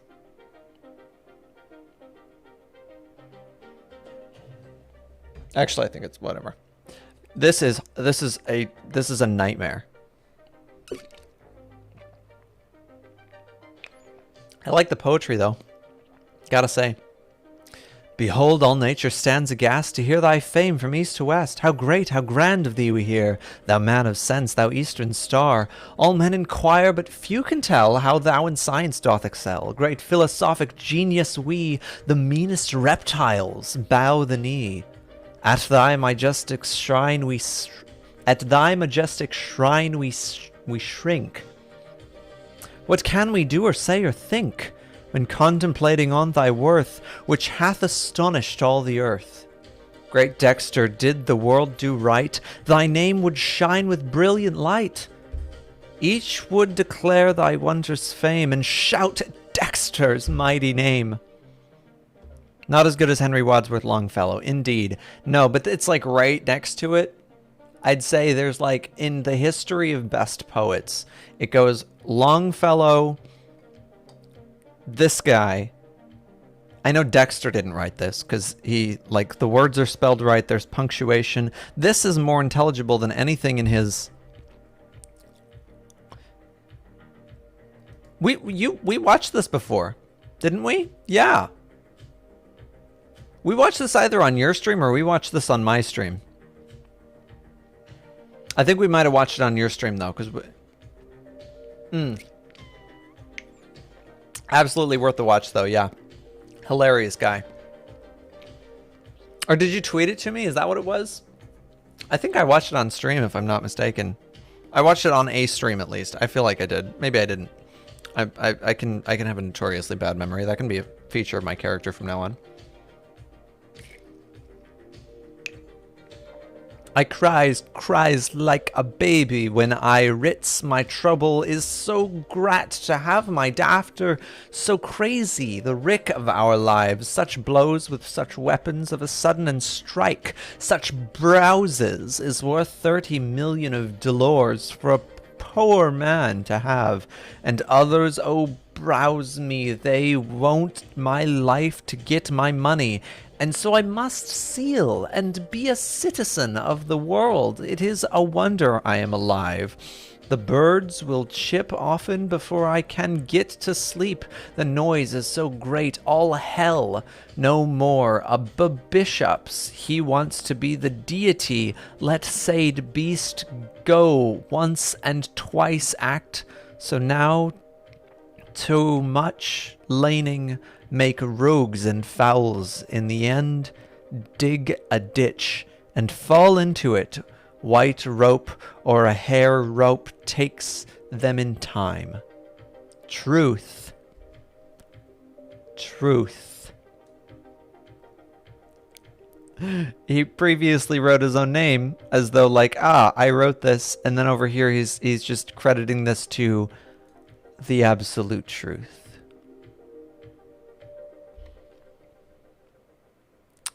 Yep, this is horrifying. So if I don't have nightmares in a week from playing Amnesia while I'm home alone in a dark house on stream, and you'll be there to keep me company, I hope, because I will be scared quite shitless.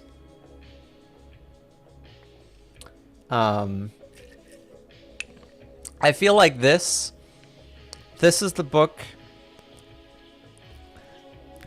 This is the book Jeff Bezos would produce, and like all of his hierophant, like all of his sycophantic little surrounding humans, all his NPCs around him would be like, amazing work, sir. This is literature. Are you wait, he wouldn't bother is what you he wouldn't actually write it. No, he would pay someone else to write it.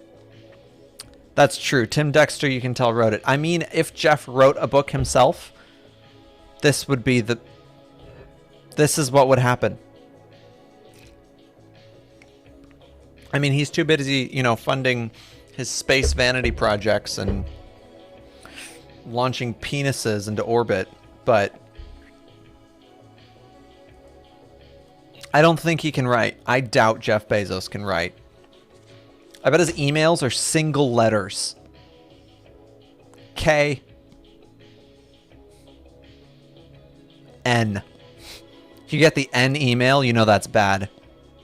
But it's not as bad as the F email. Yeah, everything about his life is just phallic.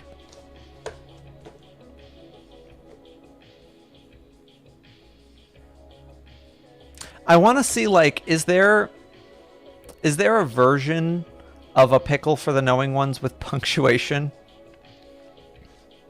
Has someone accepted his challenge to punctuate it?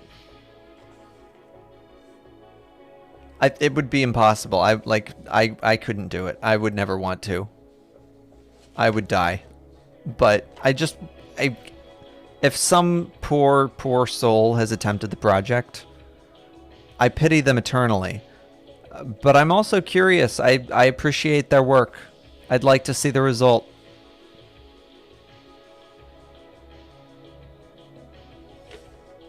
I think he thinks he is the main character of a sci-fi book series. I think he thinks the sci-fi book series, all of them are about him and the world that he creates. I think he's like trying to make the world a sci-fi book series, and not a good one. No, it's the evil one where the corporation governed by a smirk is the ruler of mankind, the determiner of our fates. In fact, if I were looking at the plot of the world and sort of considering this path of overdetermination causing all of our, main plot events to occur, the climax of the book that I am anticipating, the one that is the absolutely inevitable ending that we're approaching, the event horizon of the story that is our world in its current state, Amazon is the final boss.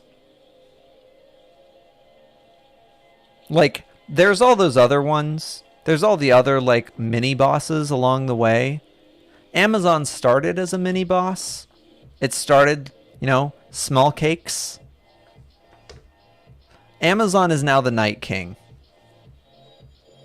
Because any other issue, there's gonna be other issues like, global warming and like the Coke Industries people and the people who donate to all the political people and the Federalist Society. There's going to be all these, there's going to be all the little mini bosses along the way. And Amazon is trying to, slowly convince us that it's harmless.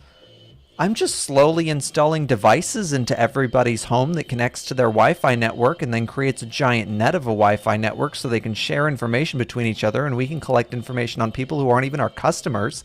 And then, of course, you can now order anything from our site immediately by just saying words to a little robot in your house. We control everything you listen to. In fact, we listen to everything you listen to. And everything you do, and everything you say. Oh, and you were worried about NSA surveillance. Ha! NSA. Mini-boss. Amazon is the... They're coming. They are the... We had Thanos. I don't know, actually... Yeah, we did. I think we had Thanos. But Amazon is Kang the Conqueror.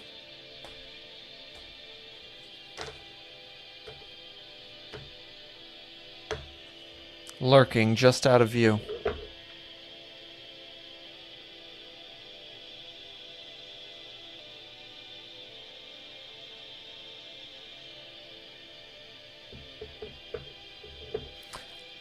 I just got an email. This is kind of like dark humor for me. But I just got an email about somebody resigning from their job. And they sent out, they said, just in case in the coming weeks you get notified that I'm choosing to resign from my job, I want it to be known that I was forced to resign. And I just I saw the little opening to that email and I was like, oh, shit's going down. Some serious work drama's coming up. Yay. Yeah. What an email. That takes balls to send that email. That's some serious gall. Or not gall, I think is usually said in a bad way. Yeah, that's a dramatic email to send. Just in case in the coming weeks people try to convince you that everything is good and amicable and friendly, I just want you to know that I fucking hate this place. That's that is quite the email to send as you exit the door. That's probably not a good move for them personally, but I applaud it. I love chaos. What does it say? Okay, I'll read. I'm gonna have to censor. But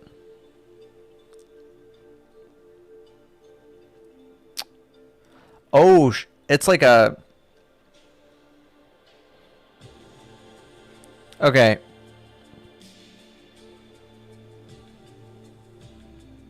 Let me see what's like.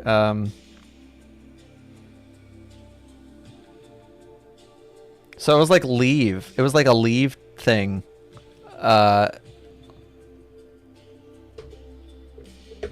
It's a, the person was doing, they requested time off. Okay, this is what happened. Okay. I'm only worried about legal culpability for like reading something like this out loud, so I'm not going to read it out loud, but I will just say the gist of it. The gist is that this person requested time off, didn't get it, and they used up all of their allocated time off. They requested additional time off to take care of sick family members, and it was denied. And that is... it's very sad. And then they were fired. But when you force someone to resign, so I don't... some of you may not know this. The difference between resigning and quitting is if somebody fires you... or sorry, not resigning and quitting. Resigning and getting fired. If somebody fires you, they have to pay you severance.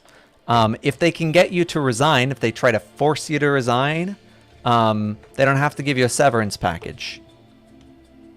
So there is a benefit to getting fired as opposed to resigning. If somebody is like, you know, I'll give you the opportunity to resign, they are trying not to have to pay you money if you were a full-time worker. So yeah, writing's coming along well. How you doing? It's Mike. Yeah, super evil. Super evil, Jeremy.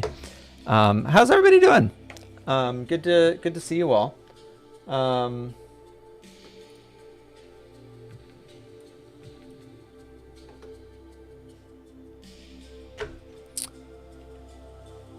Good. How are the writing projects coming along?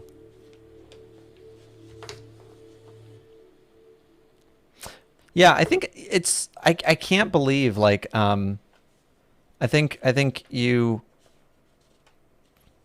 yeah, we did read. We are in the middle of reading / done with reading because it's horrifying.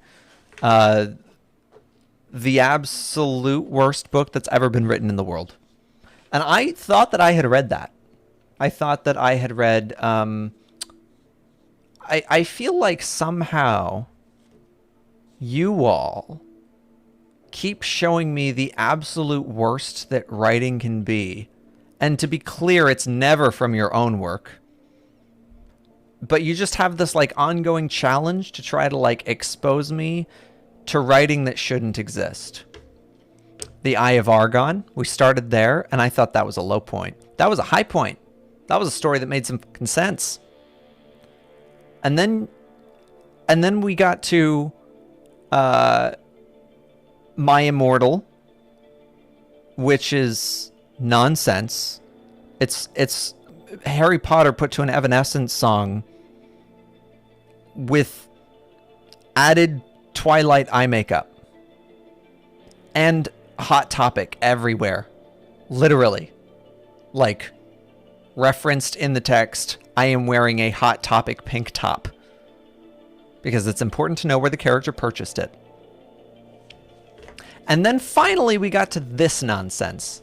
A Pickle for the Knowing Ones by Lord Timothy Dexter. Not a lord, but he's sort of using it in the way that people with PhDs use the title doctor.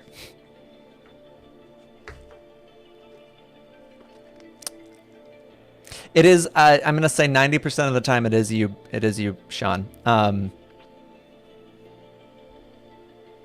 But that is very sad, Jeremy. I am very, very sad to hear that you haven't had time to work on them.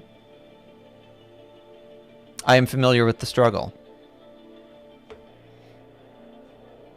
Time is the greatest antagonist to our progress as writers, as a species, generally. Also, of course, as writers, I think. It is good that he has an interesting life story. His life story is better than like what he actually wrote, because what he wrote is fucking nonsense. This is what he wrote. It's literally unreadable. I was like half the world. A lear I have travelled good deal, but old steady men saith it is the first, that it is the first best in this country and others' country. I tell you this is the truth, that none of you great men wouldn't be affronted at my presadians. And I spare now cost in the work. I have the Temple of Reason in my guarding 3 years past, with a tome under it. On the edge of the grass see it cost 98 guineas beside the coffin, painted white inside, and outside touched with green Nobel trimming, uncommon lock, so I can take the key inside, and hay fireworks and the tome pipes and toback and a speaking trumpet and a Bible to read and some good songs.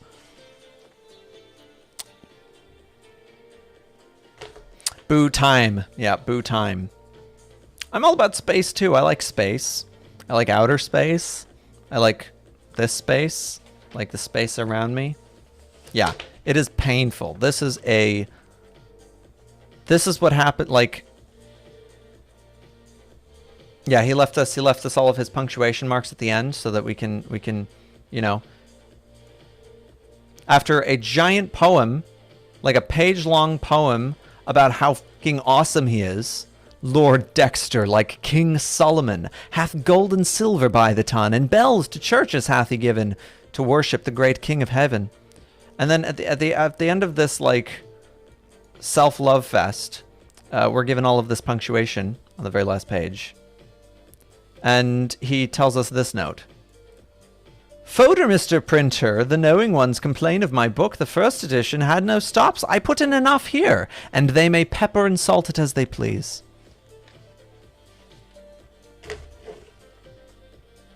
Yeah, very horrifying. I pity the fool who allowed this work to happen.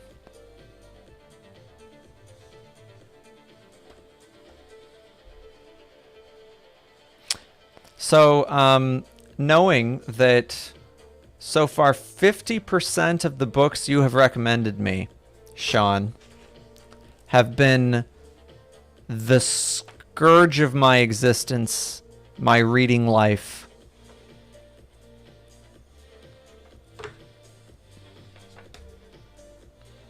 What's next, man? What are we torching ourselves with? We gotta up the ante. You've given me a book with no punctuation this time. Next, we need a book with no letters. No letters, just scribbles and punctuation.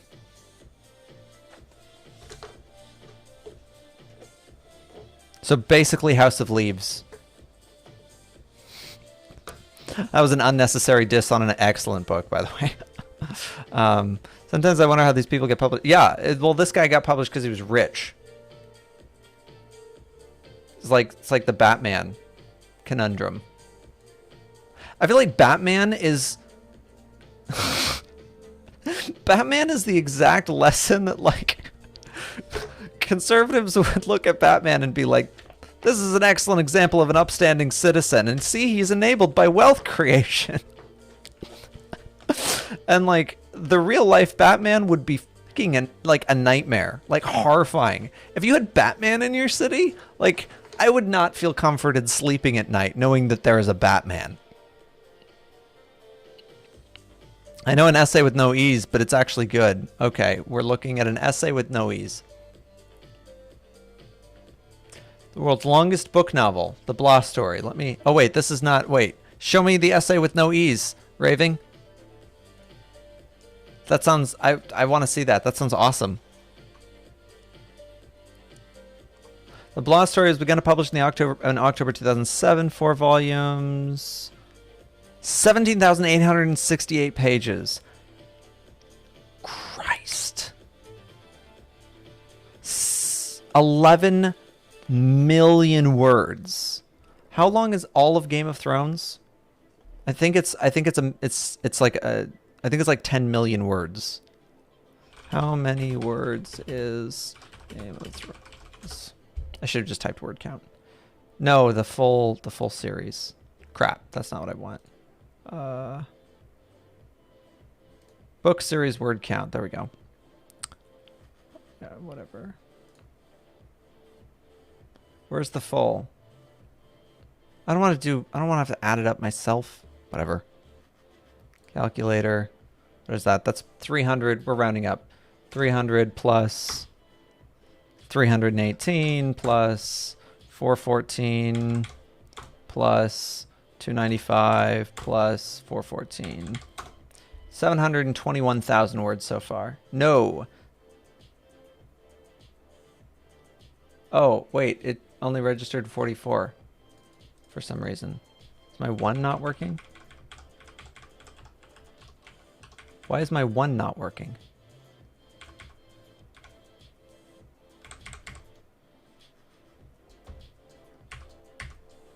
I'm confused. Nope. Okay. I can't use the letter 1 for some reason. Whatever. Letter. Number.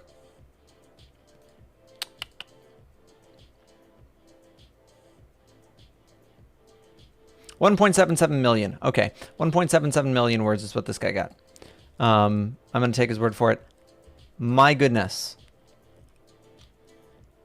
11 million words. This is 10 times longer than the entire Game of Thrones series.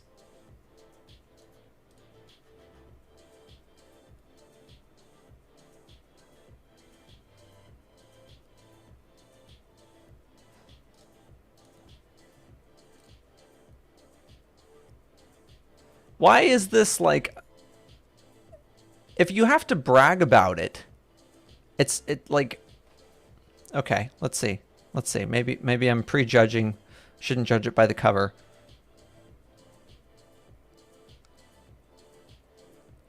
A work that deliberately avoids certain letters is known as a lipogram. I did not know that. That's a thing. That is a stupid thing to be a thing. I'm gonna say. Sorry. That's a stupid thing to be a thing. That's when art is getting like too weird, too crazy, when we have just like an entire like genre of art dedicated to like, let me do a thing without using one letter. That's too specific. It's like when academic fields become too specialized. Okay.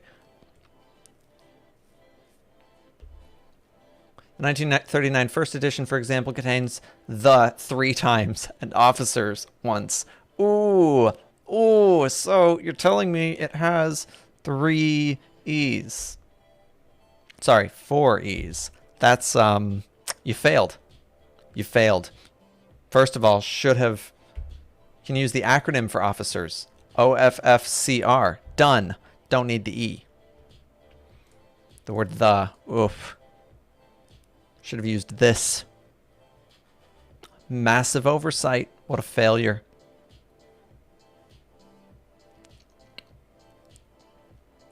Let's see. Read a little of... Are we looking at the blah story or the... Okay. It also contains some trivia of the blah story. Volume 19 contains the world's longest word. Volume 10 contains the second world's longest word. I mean, the world's second longest word is the second world's longest word. Sorry. Contains the these volumes contain the world's longest sentence.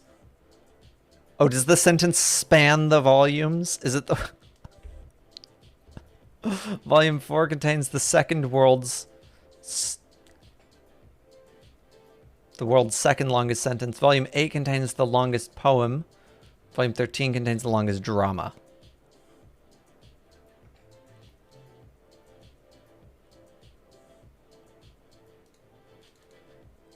Okay. I'm scared. No. Oh, wait a minute. Is this a novel written by a bunch of people? No, it's by Nigel Tom.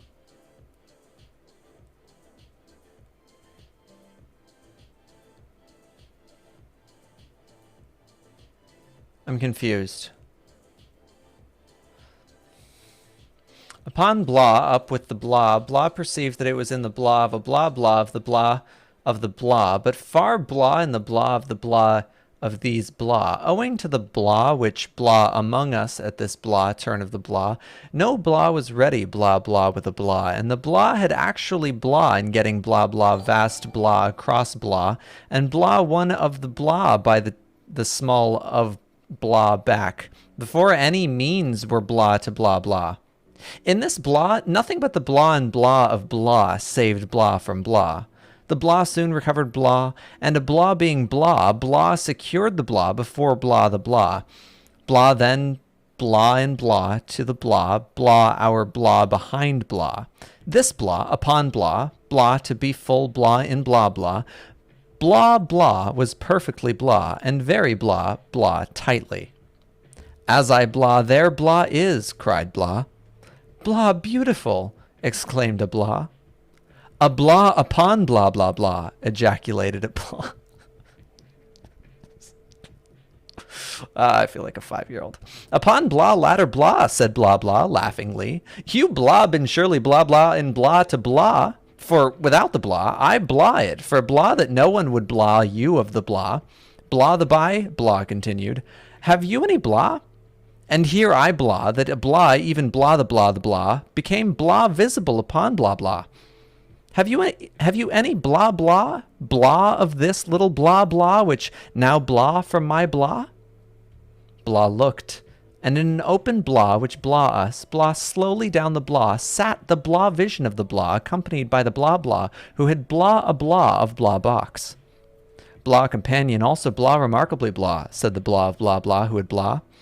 Astonishingly, said the blah. Still blah a brilliant blah, but blah will do blah. Upon my blah, blah looks better than she blah at Los Angeles blah years ago.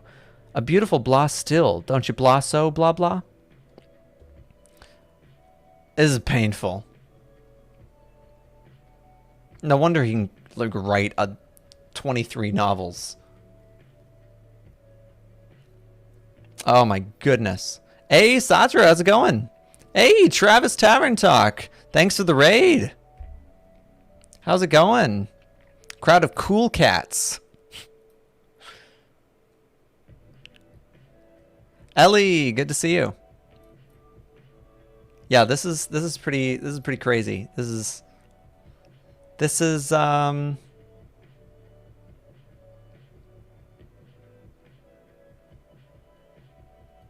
does this exist?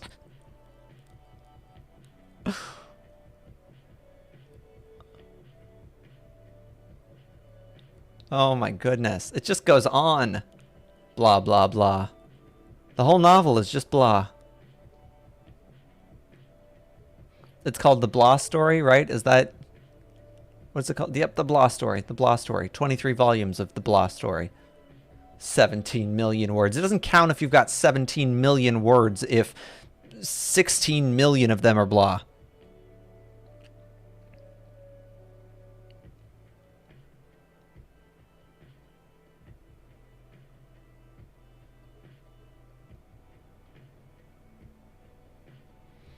Yeah, I am...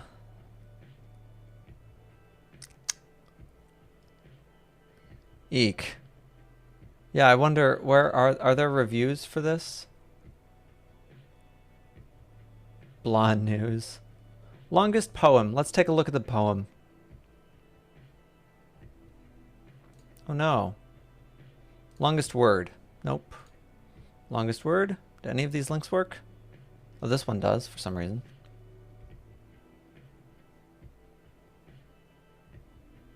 Oh my gosh. Nigel Tom did film adaptations of J.D. Salinger's Catcher in the Rye and S. Beckett's Waiting for Godot. So this guy's like a legit person. That almost makes it tragic.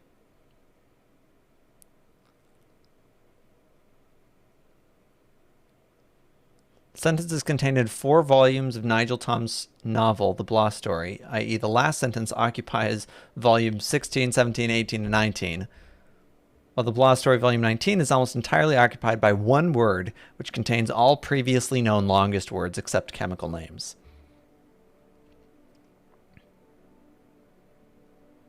Good to see you. Peace and love, family. Yeah, this is horrifying.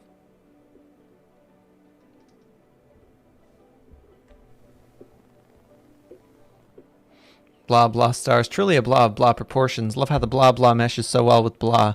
The blah blah is so vast and deep that you can't help but blah blah blah. Blah on, yeah, indeed. I do see how they managed that. Seems very clear. We're just like going in a rabbit hole of terrible or nightmare novels. That's what I would call them. I wouldn't call them terrible. Because they're doing something well. I don't know what they're doing. So this one doesn't have the letter E and still manages to be from 1939. You know, somehow this just looks very 1939. I don't know what it is with this, like, this font. Just like, why did they use this font in everything in 1939?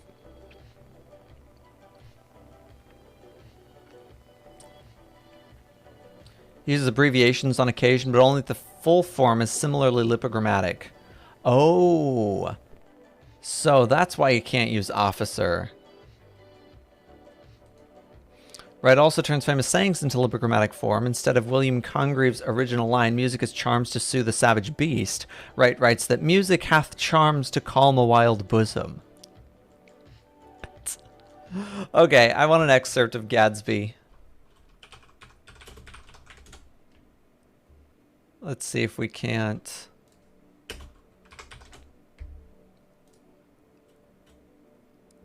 Let's see this book that has no letter E.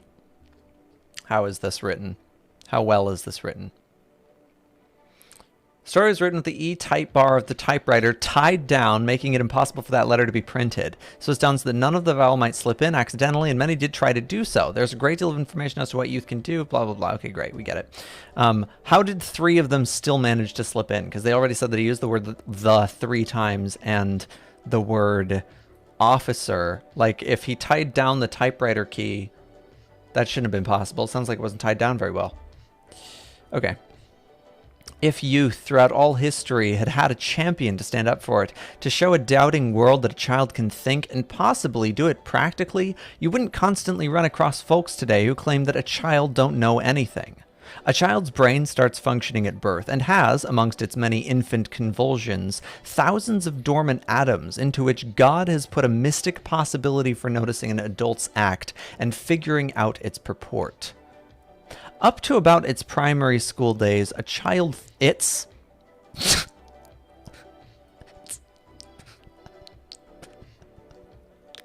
It's... Because he can't use her or their. And he could say his. This is a case where I would say you should just gender it. Just say his. Its is weird. This is like aliens writing about us. No wonder they didn't use the letter E. I was planning on writing the 2 same flashbacks with different tones and imagery to reflect the character's traits. So I think that can be a very effective thing to do. So if you want to do, so you were talking before about doing the flashback from 2 separate perspectives and including both of them in the novel. Now, I think there is an effect to be made from doing the same scene with different tones and imagery to reflect the character's traits. That's, it does something. It adds something.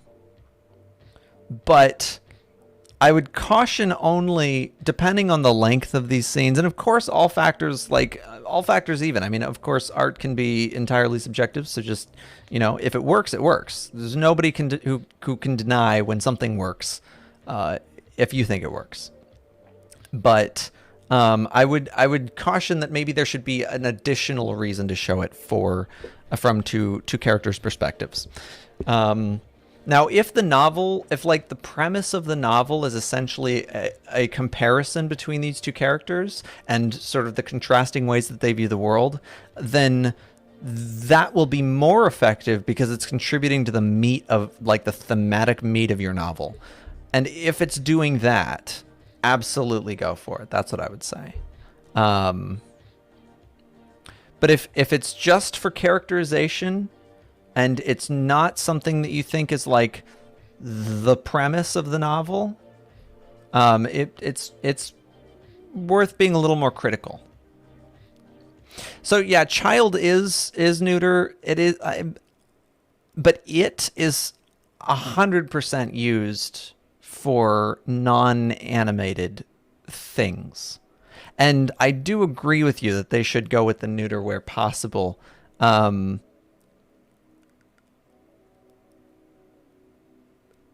this is 1939, so it's kind of confusing to me why they...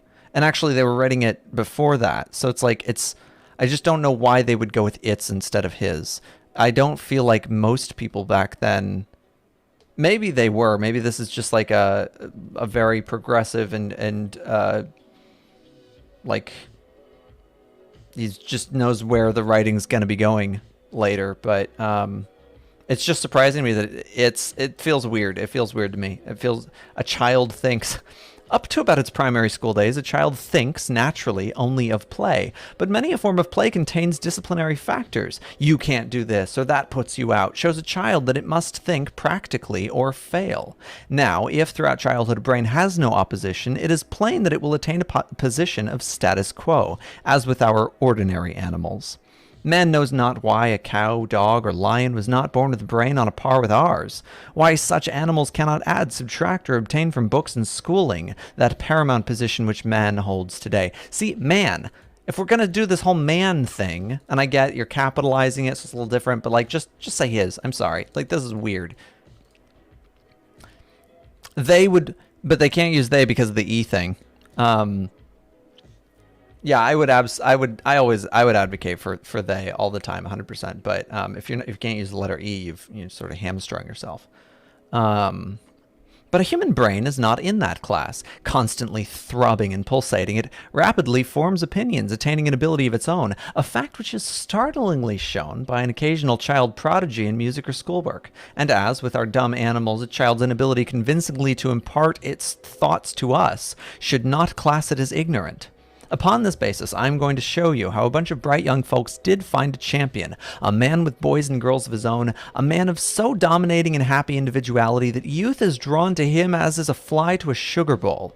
It is a story about a small town. It is not a gossipy yarn, nor is it a dry, monotonous account full of such customary fill-ins as romantic moonlight casting murky shadows down a long, winding country road, nor will it say anything about the tinklings lulling distant folds, robins carolling at twilight, nor any warm glow of lamplight from a cabin window. No, it is an account of up-and-doing activity, a vivid portrayal of youth as it is today, and a practical discarding of that worn-out notion that a child don't know anything. Now, any author from history's dawn has always had that most important aid to writing, an ability to call upon any word in his dictionary and buildings up his story. That is, our strict laws as to word construction did not block his path, but in my story that mighty obstruction will constantly stand in my path, for many an important common word I cannot adopt owing to its orthography. I shall act as a sort of historian for this small town, associating with its inhabitants and striving to acquaint you with its youths in such a way that you can look knowingly upon any child, rich or poor, forward or backward, your own or John Smith's, in your community. You'll find many young minds aspiring to know how and why such a thing is so, and if a child shows curiosity in that way, how ridiculous it is for you to snap out, "Oh, don't ask about things too old for you." So we're going to jump. This is off to a good start, but we're still only getting that introduction of like, I'm not going to use the letter E. That's my challenge for this book. I feel like this would work even less if he had picked any other letter. Yeah. I think E is probably, because E is the most common letter in the English language, so it would be probably the hardest one to do this with. I don't really think that it works too well with anything. I just wouldn't recommend arbitrarily limiting the letters you're going to use in your novel. That sounds like the sort of thing that an insane person does.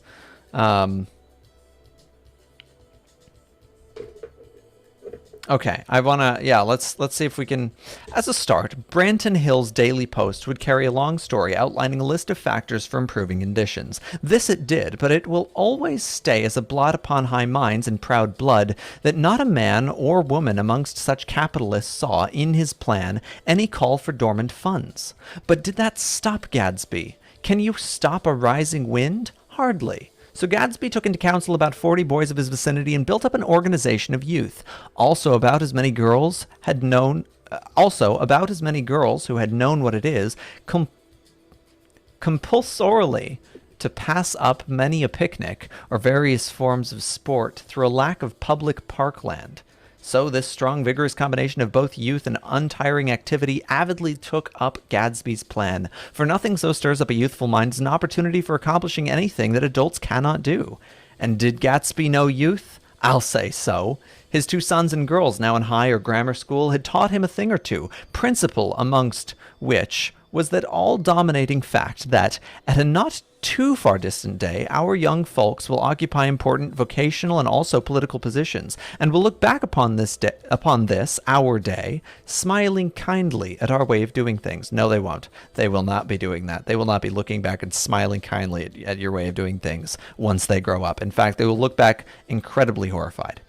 So, to say that many a Branton Hills king of capital got a bit huffy as a high school stripling was proving how stubborn a rich man is, if his dollars don't aid so vast an opportunity for doing good, would put it mildly. I don't know how to read that sentence. That was very long. Such downright gall by a half-grown kid to inform him, an outstanding light on Branton Hills' tax list, that this town was sliding downhill and would soon land in an abyss of national oblivion. And our organization girls, how Branton Hills' rich old widows and plump matrons did sniff and disdain as a group of high school pupils brought forth straightforward claims that cash paving a road is doing good practical work, but in filling up a strong box is worth nothing to our town. Oh, that class of nabobs. Casually throwing around the word nabob. That's impressive. Yeah. There was one of these books that used to be a metaphor for the Holocaust. Wait, this is a metaphor for the Holocaust?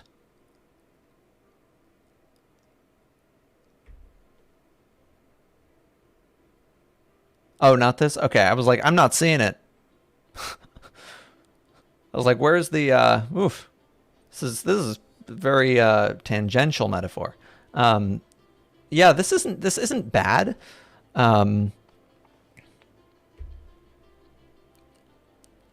It's not bad given its arbitrary limitation. I couldn't read this. I couldn't read this and enjoy it. If I separately, actually, I would say I can't read this and enjoy it without knowing that it was only written so that they would have a book that didn't have the letter E. And if you can't enjoy it without that knowledge, it's not a good story. It's objectively not a good story. It's a good story given a limitation, which was self-imposed and completely unnecessary. Avoid, translated from the original French, La Disparition, La Disparition, something like that. The Disappearance, whatever. 300-page French lipogrammatic novel written in 1969 by Georges Perec. I don't know. Entirely without using the letter E. Oh. Well, we know who he's copying. 1969. This came after. No, I'm just kidding. Published in English in 1995. Can you publish it in English without the letter E? I wonder how that reprint went.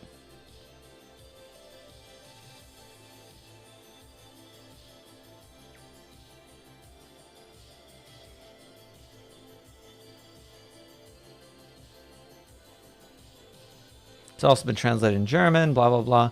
All translators have imposed upon themselves a similar lipogrammatic constraint to the original, avoiding the most commonly used letter of the alphabet. This precludes the use of words normally considered essential, such as je, a, and le in French, as well as me, be, and the in English. Spanish version contains no a, which is the second most commonly used letter in the Spanish language, first being e, while the Russian version contains no o. I did not know o was the most common letter in Russian.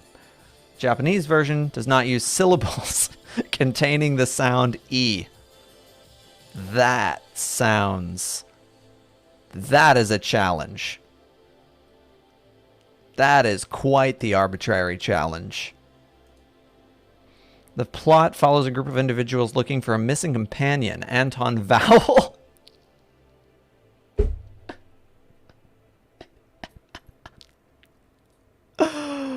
Oh, a parody of noir and horror fiction with many stylistic tricks, gags, plot twists, and grim conclusion. On many occasions, it implicitly talks about its own lipogrammatic limitation, highlighting its unusual syntax.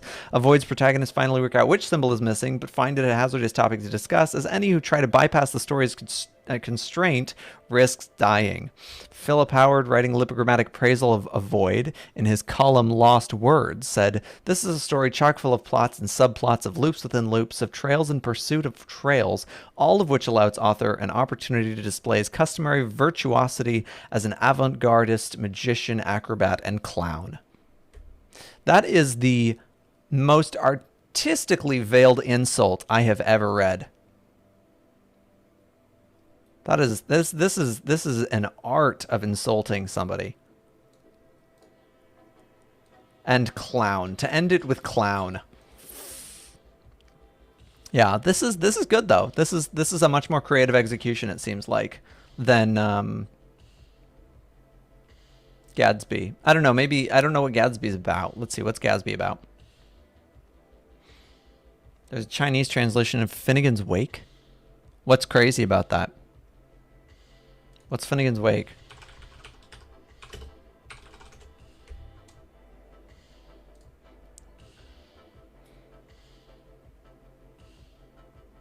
Do I know Finnegan's Wake? Maybe I do.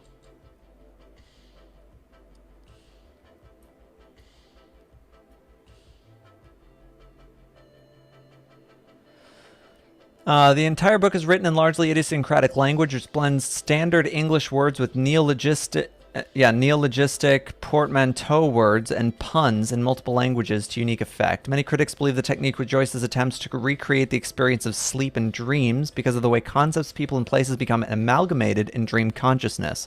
It is an attempt by Joyce to combine many of his aesthetic ideas with references to other works and outside ideas woven into the text. Joyce said, "Every syllable can be justified." Due to its linguistic experiments, stream of consciousness writing style, literary allusions, free dream associations, and abandonment of narrative conventions, Finnegan's Wake remains largely unread in the general public. However, it has a devoted cult following, and some people commit long periods of study to it and hold the book in high aesthetic regard. It sounds beautiful. Readers and commentators have reached a broad consensus about the book's central cast of characters and to a lesser degree its plot. To a lesser degree its plot? People don't agree on the plot? But key details remain elusive. Whew, that's not a good sign. The book discusses in an unorthodox fashion the Earwicker family, comprising the father H.C.E., the mother Alp, and their three children, Shem the penman, Sean the postman, and Izzy. Shem the penman, Sean the postman, and Izzy. Following an unspecified rumor about HCE, the book, in nonlinear dream narrative, follows his wife's attempts to exonerate him with a letter, his son's struggle to replace him, Sean's rise to prominence, and a final monologue by Alp at the break of dawn. The opening line of the book is a sentence fragment which continues from the book's unfinished closing line, making the work a never-ending cycle. Many noted Joycean scholars such as Samuel Beckett and Donald Philip Vereen link this cyclical structure to Giambattista Vico's seminal text La Scienza Nuova, upon which they argue Finnegan's Wake is structured. Interesting. La Scienza Nova. What is that? You would. Yeah, I would like this. This is the kind of... Ooh, okay. We get a sample. This is the kind of book you definitely have to read online, because I'm going to need a lot of these hyperlinks. River run past Eve and Adams, from swerve of shore to bend of bay, brings us by a commodious vicus of recirculation back to Howth Castle and environs. Sir Tristram Violer d'Amores, for over the short sea had Passencore re-arrived from North Armorica, on this side the scraggy isthmus of Europe Minor, to Wielder fight his penisolate war. Nor had Top Sawyer's rocks by the stream... Nope. Nope, I can't do it.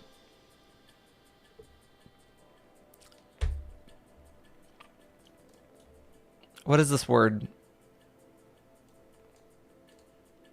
Oh, God. Oh, no, this is just a glossary. Okay, wait. Let's go back then. I thought this was a whole page about where this word came from. I was horrified. A river in Georgia and Oshon, an exclamation of regret or grief. Okay. Oceany exaggerated themselves to Lawrence County's. Nope. Okay. Yep. This is all of James' books are public domain now. Wait, these books? Is this another book by him? James Joyce. Okay. This is nope. Nope, I cannot read this. What clashes here of wills, gen wants, oystry gods, gaggin fishy gods, brekek, kekek, kekek, kekek, coax, coax, coax, oalu, oalu. What is this? This is like quinoa. I see quinoa here. Are these just onomatopoeias? Brekek. What is brekek? The god Dionysus, patron of the drama, is dissatisfied with the condition of the art of tragedy at Athens and resolves to descend to Hades in order to bring back again to Earth one of the old tragedians, Euripides, he thinks, dressing him. What does this have to do with Brekek?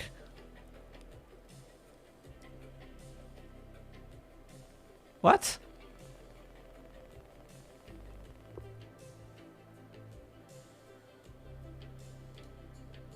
Try that again. Brekek. Nope. Maybe this is just a reference to this? Oof. Reading this is quite an intimidating piece of fiction. This is the sort of thing that I can give credit to someone for, like, wow, what an amazing piece of art you have made that no one will ever be able to appreciate as much as you can. But I mean, you know what? That's the beauty of art sometimes. It's sometimes beautiful to create something that only you know how to fully appreciate.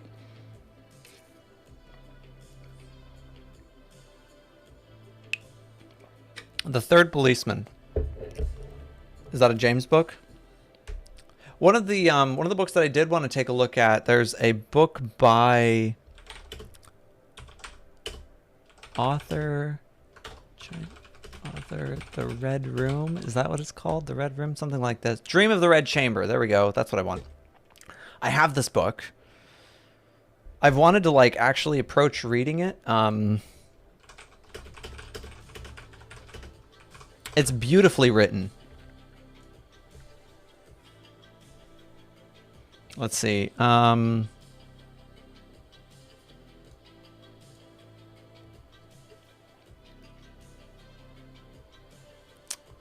The Dream of the Red Chamber is, I think, one of the longest novels in the world, and it's quite the meandering.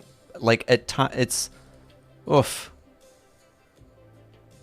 I don't even know why I'm bothering to try to say anything about it. I should just go to the Wikipedia page. Oh wait, it was right there. Yes. Dream of the Red Chamber. Okay. It's also translated as The Red Chamber Dream, A Dream of Red Mansions, or The Story of the Stone. And it was composed by this guy, Cao Shuqin, maybe? One of China's 4 great classical novels, written sometime in the middle of the 18th century during the Qing Dynasty. And there's actually a field of study devoted to it, Redology. It's believed to be semi-autobiographical, mirroring the rise and decline of author Cao's own family and by extension the Qing Dynasty. As the author details in the first chapter, and we'll get to that. It's remarkable not only for its huge cast of characters and psychological scope, but also for its precise and detailed observation of the social life and structures of typical 18th century Chinese society. Within its pages, it has a sampling of all of the major modes of Chinese literary tradition. So it's a very ambitious and amazing and beautiful story. Oh, okay. Third Policeman.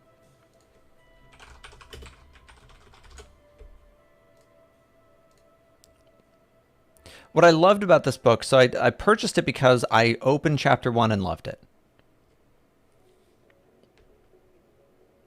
Chen Shiyin in a vision. Now, the one challenge that I have with reading this book is that it is so difficult for me to remember non-Western names.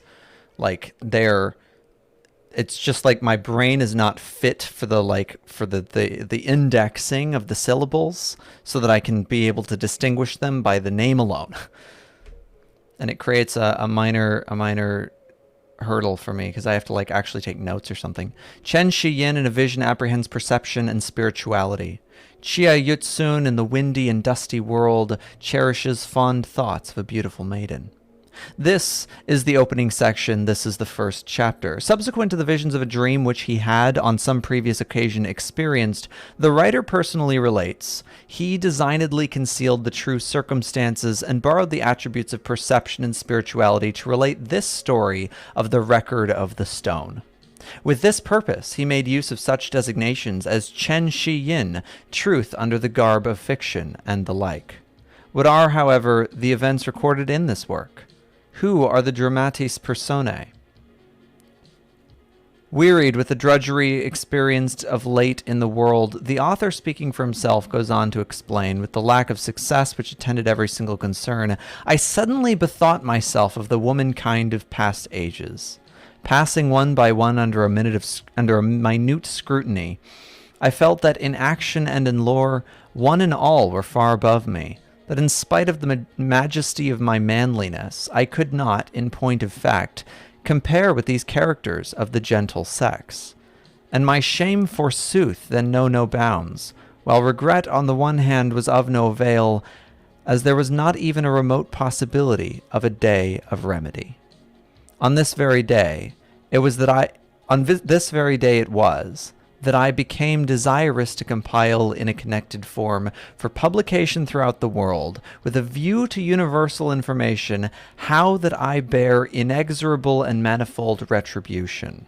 Inasmuch as what time, by the sustenance of the benevolence of heaven and the virtue of my ancestors, my apparel was rich and fine, and as what days my fare was savory and sumptuous, I disregarded the bounty of education and nurture of father and mother, and paid no heed to the virtue of precept and injunction of teachers and friends, with the result that I incurred the punishment of failure recently, in the least trifle and the reckless waste of half my lifetime.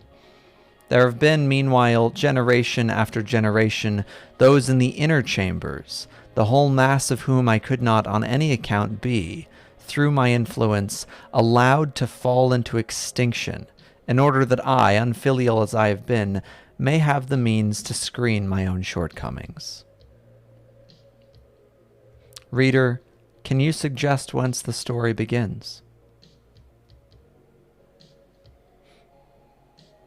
So, I recommend it. It's some work to read, but it just has so many treasures.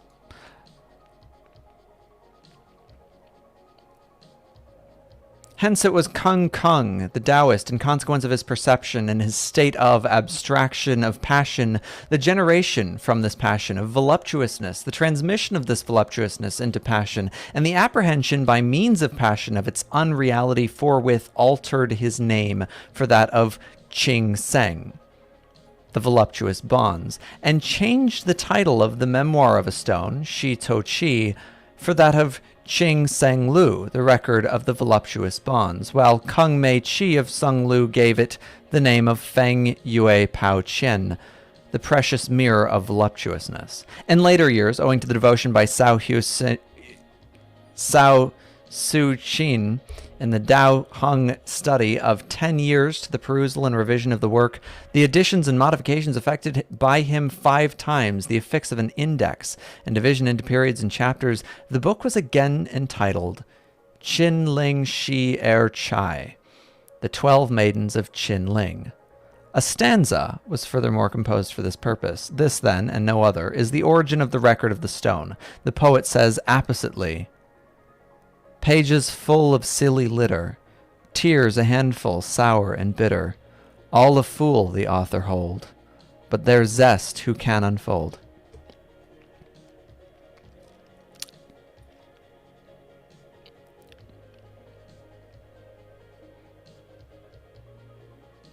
When falsehood stands for truth, truth likewise becomes false. Where naught be made to aught, aught changes into naught. Yeah.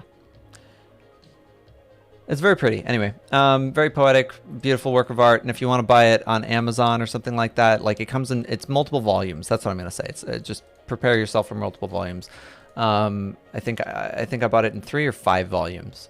We're gonna be calling it a night, I think. I don't know if are you streaming tonight, Sean? I can jump in, but if not, we can jump into raiding elsewhere.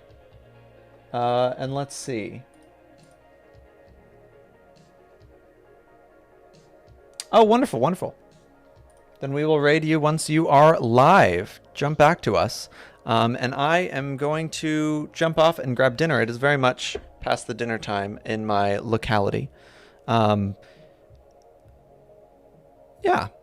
It's been, so we're hopefully going to be here more regularly. Over the weekend / over the next couple of days, I have decided to accept a masochistic self-torture challenge to, while I am home alone, and my partner is away, I'm going to play horrifying games on my computer and stream it for your enjoyment so that I won't be able to sleep at night.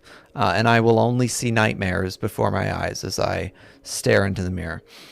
So that will happen. I'm thinking Amnesia, but if you know a scarier game that isn't like $60 or something like that, I don't know, whatever, throw it my way and we'll see. We'll check it out. And I will see if I can scare myself into staying awake for 7 days straight. And you can enjoy the psychological study that will create, that will spawn. You'll be able to do some character psychology and study and maybe it'll be helpful if you're writing anything about a character who stays awake for 7 days straight.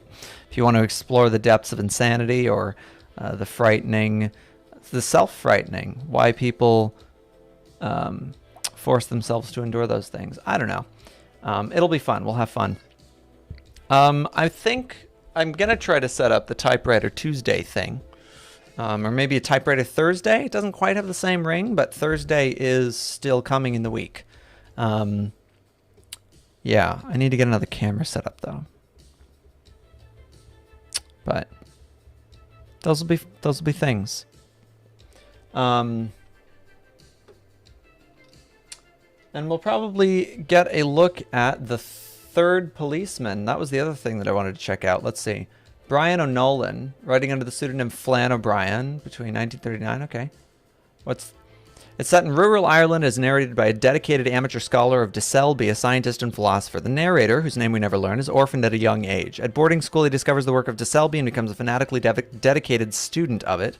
One night, he breaks his leg under mysterious circumstances. If you like, it was broken for me. And he is ultimately fitted with a wooden leg to replace the original one. On returning to his family home, he meets and befriends John Divney, who is in charge of the family farm and pub. Over the next few years, the narrator devotes himself to the study of De Selby's work and leaves Divney to run the family business. Okay, interesting. Interesting. So, yeah, we'll check that one out.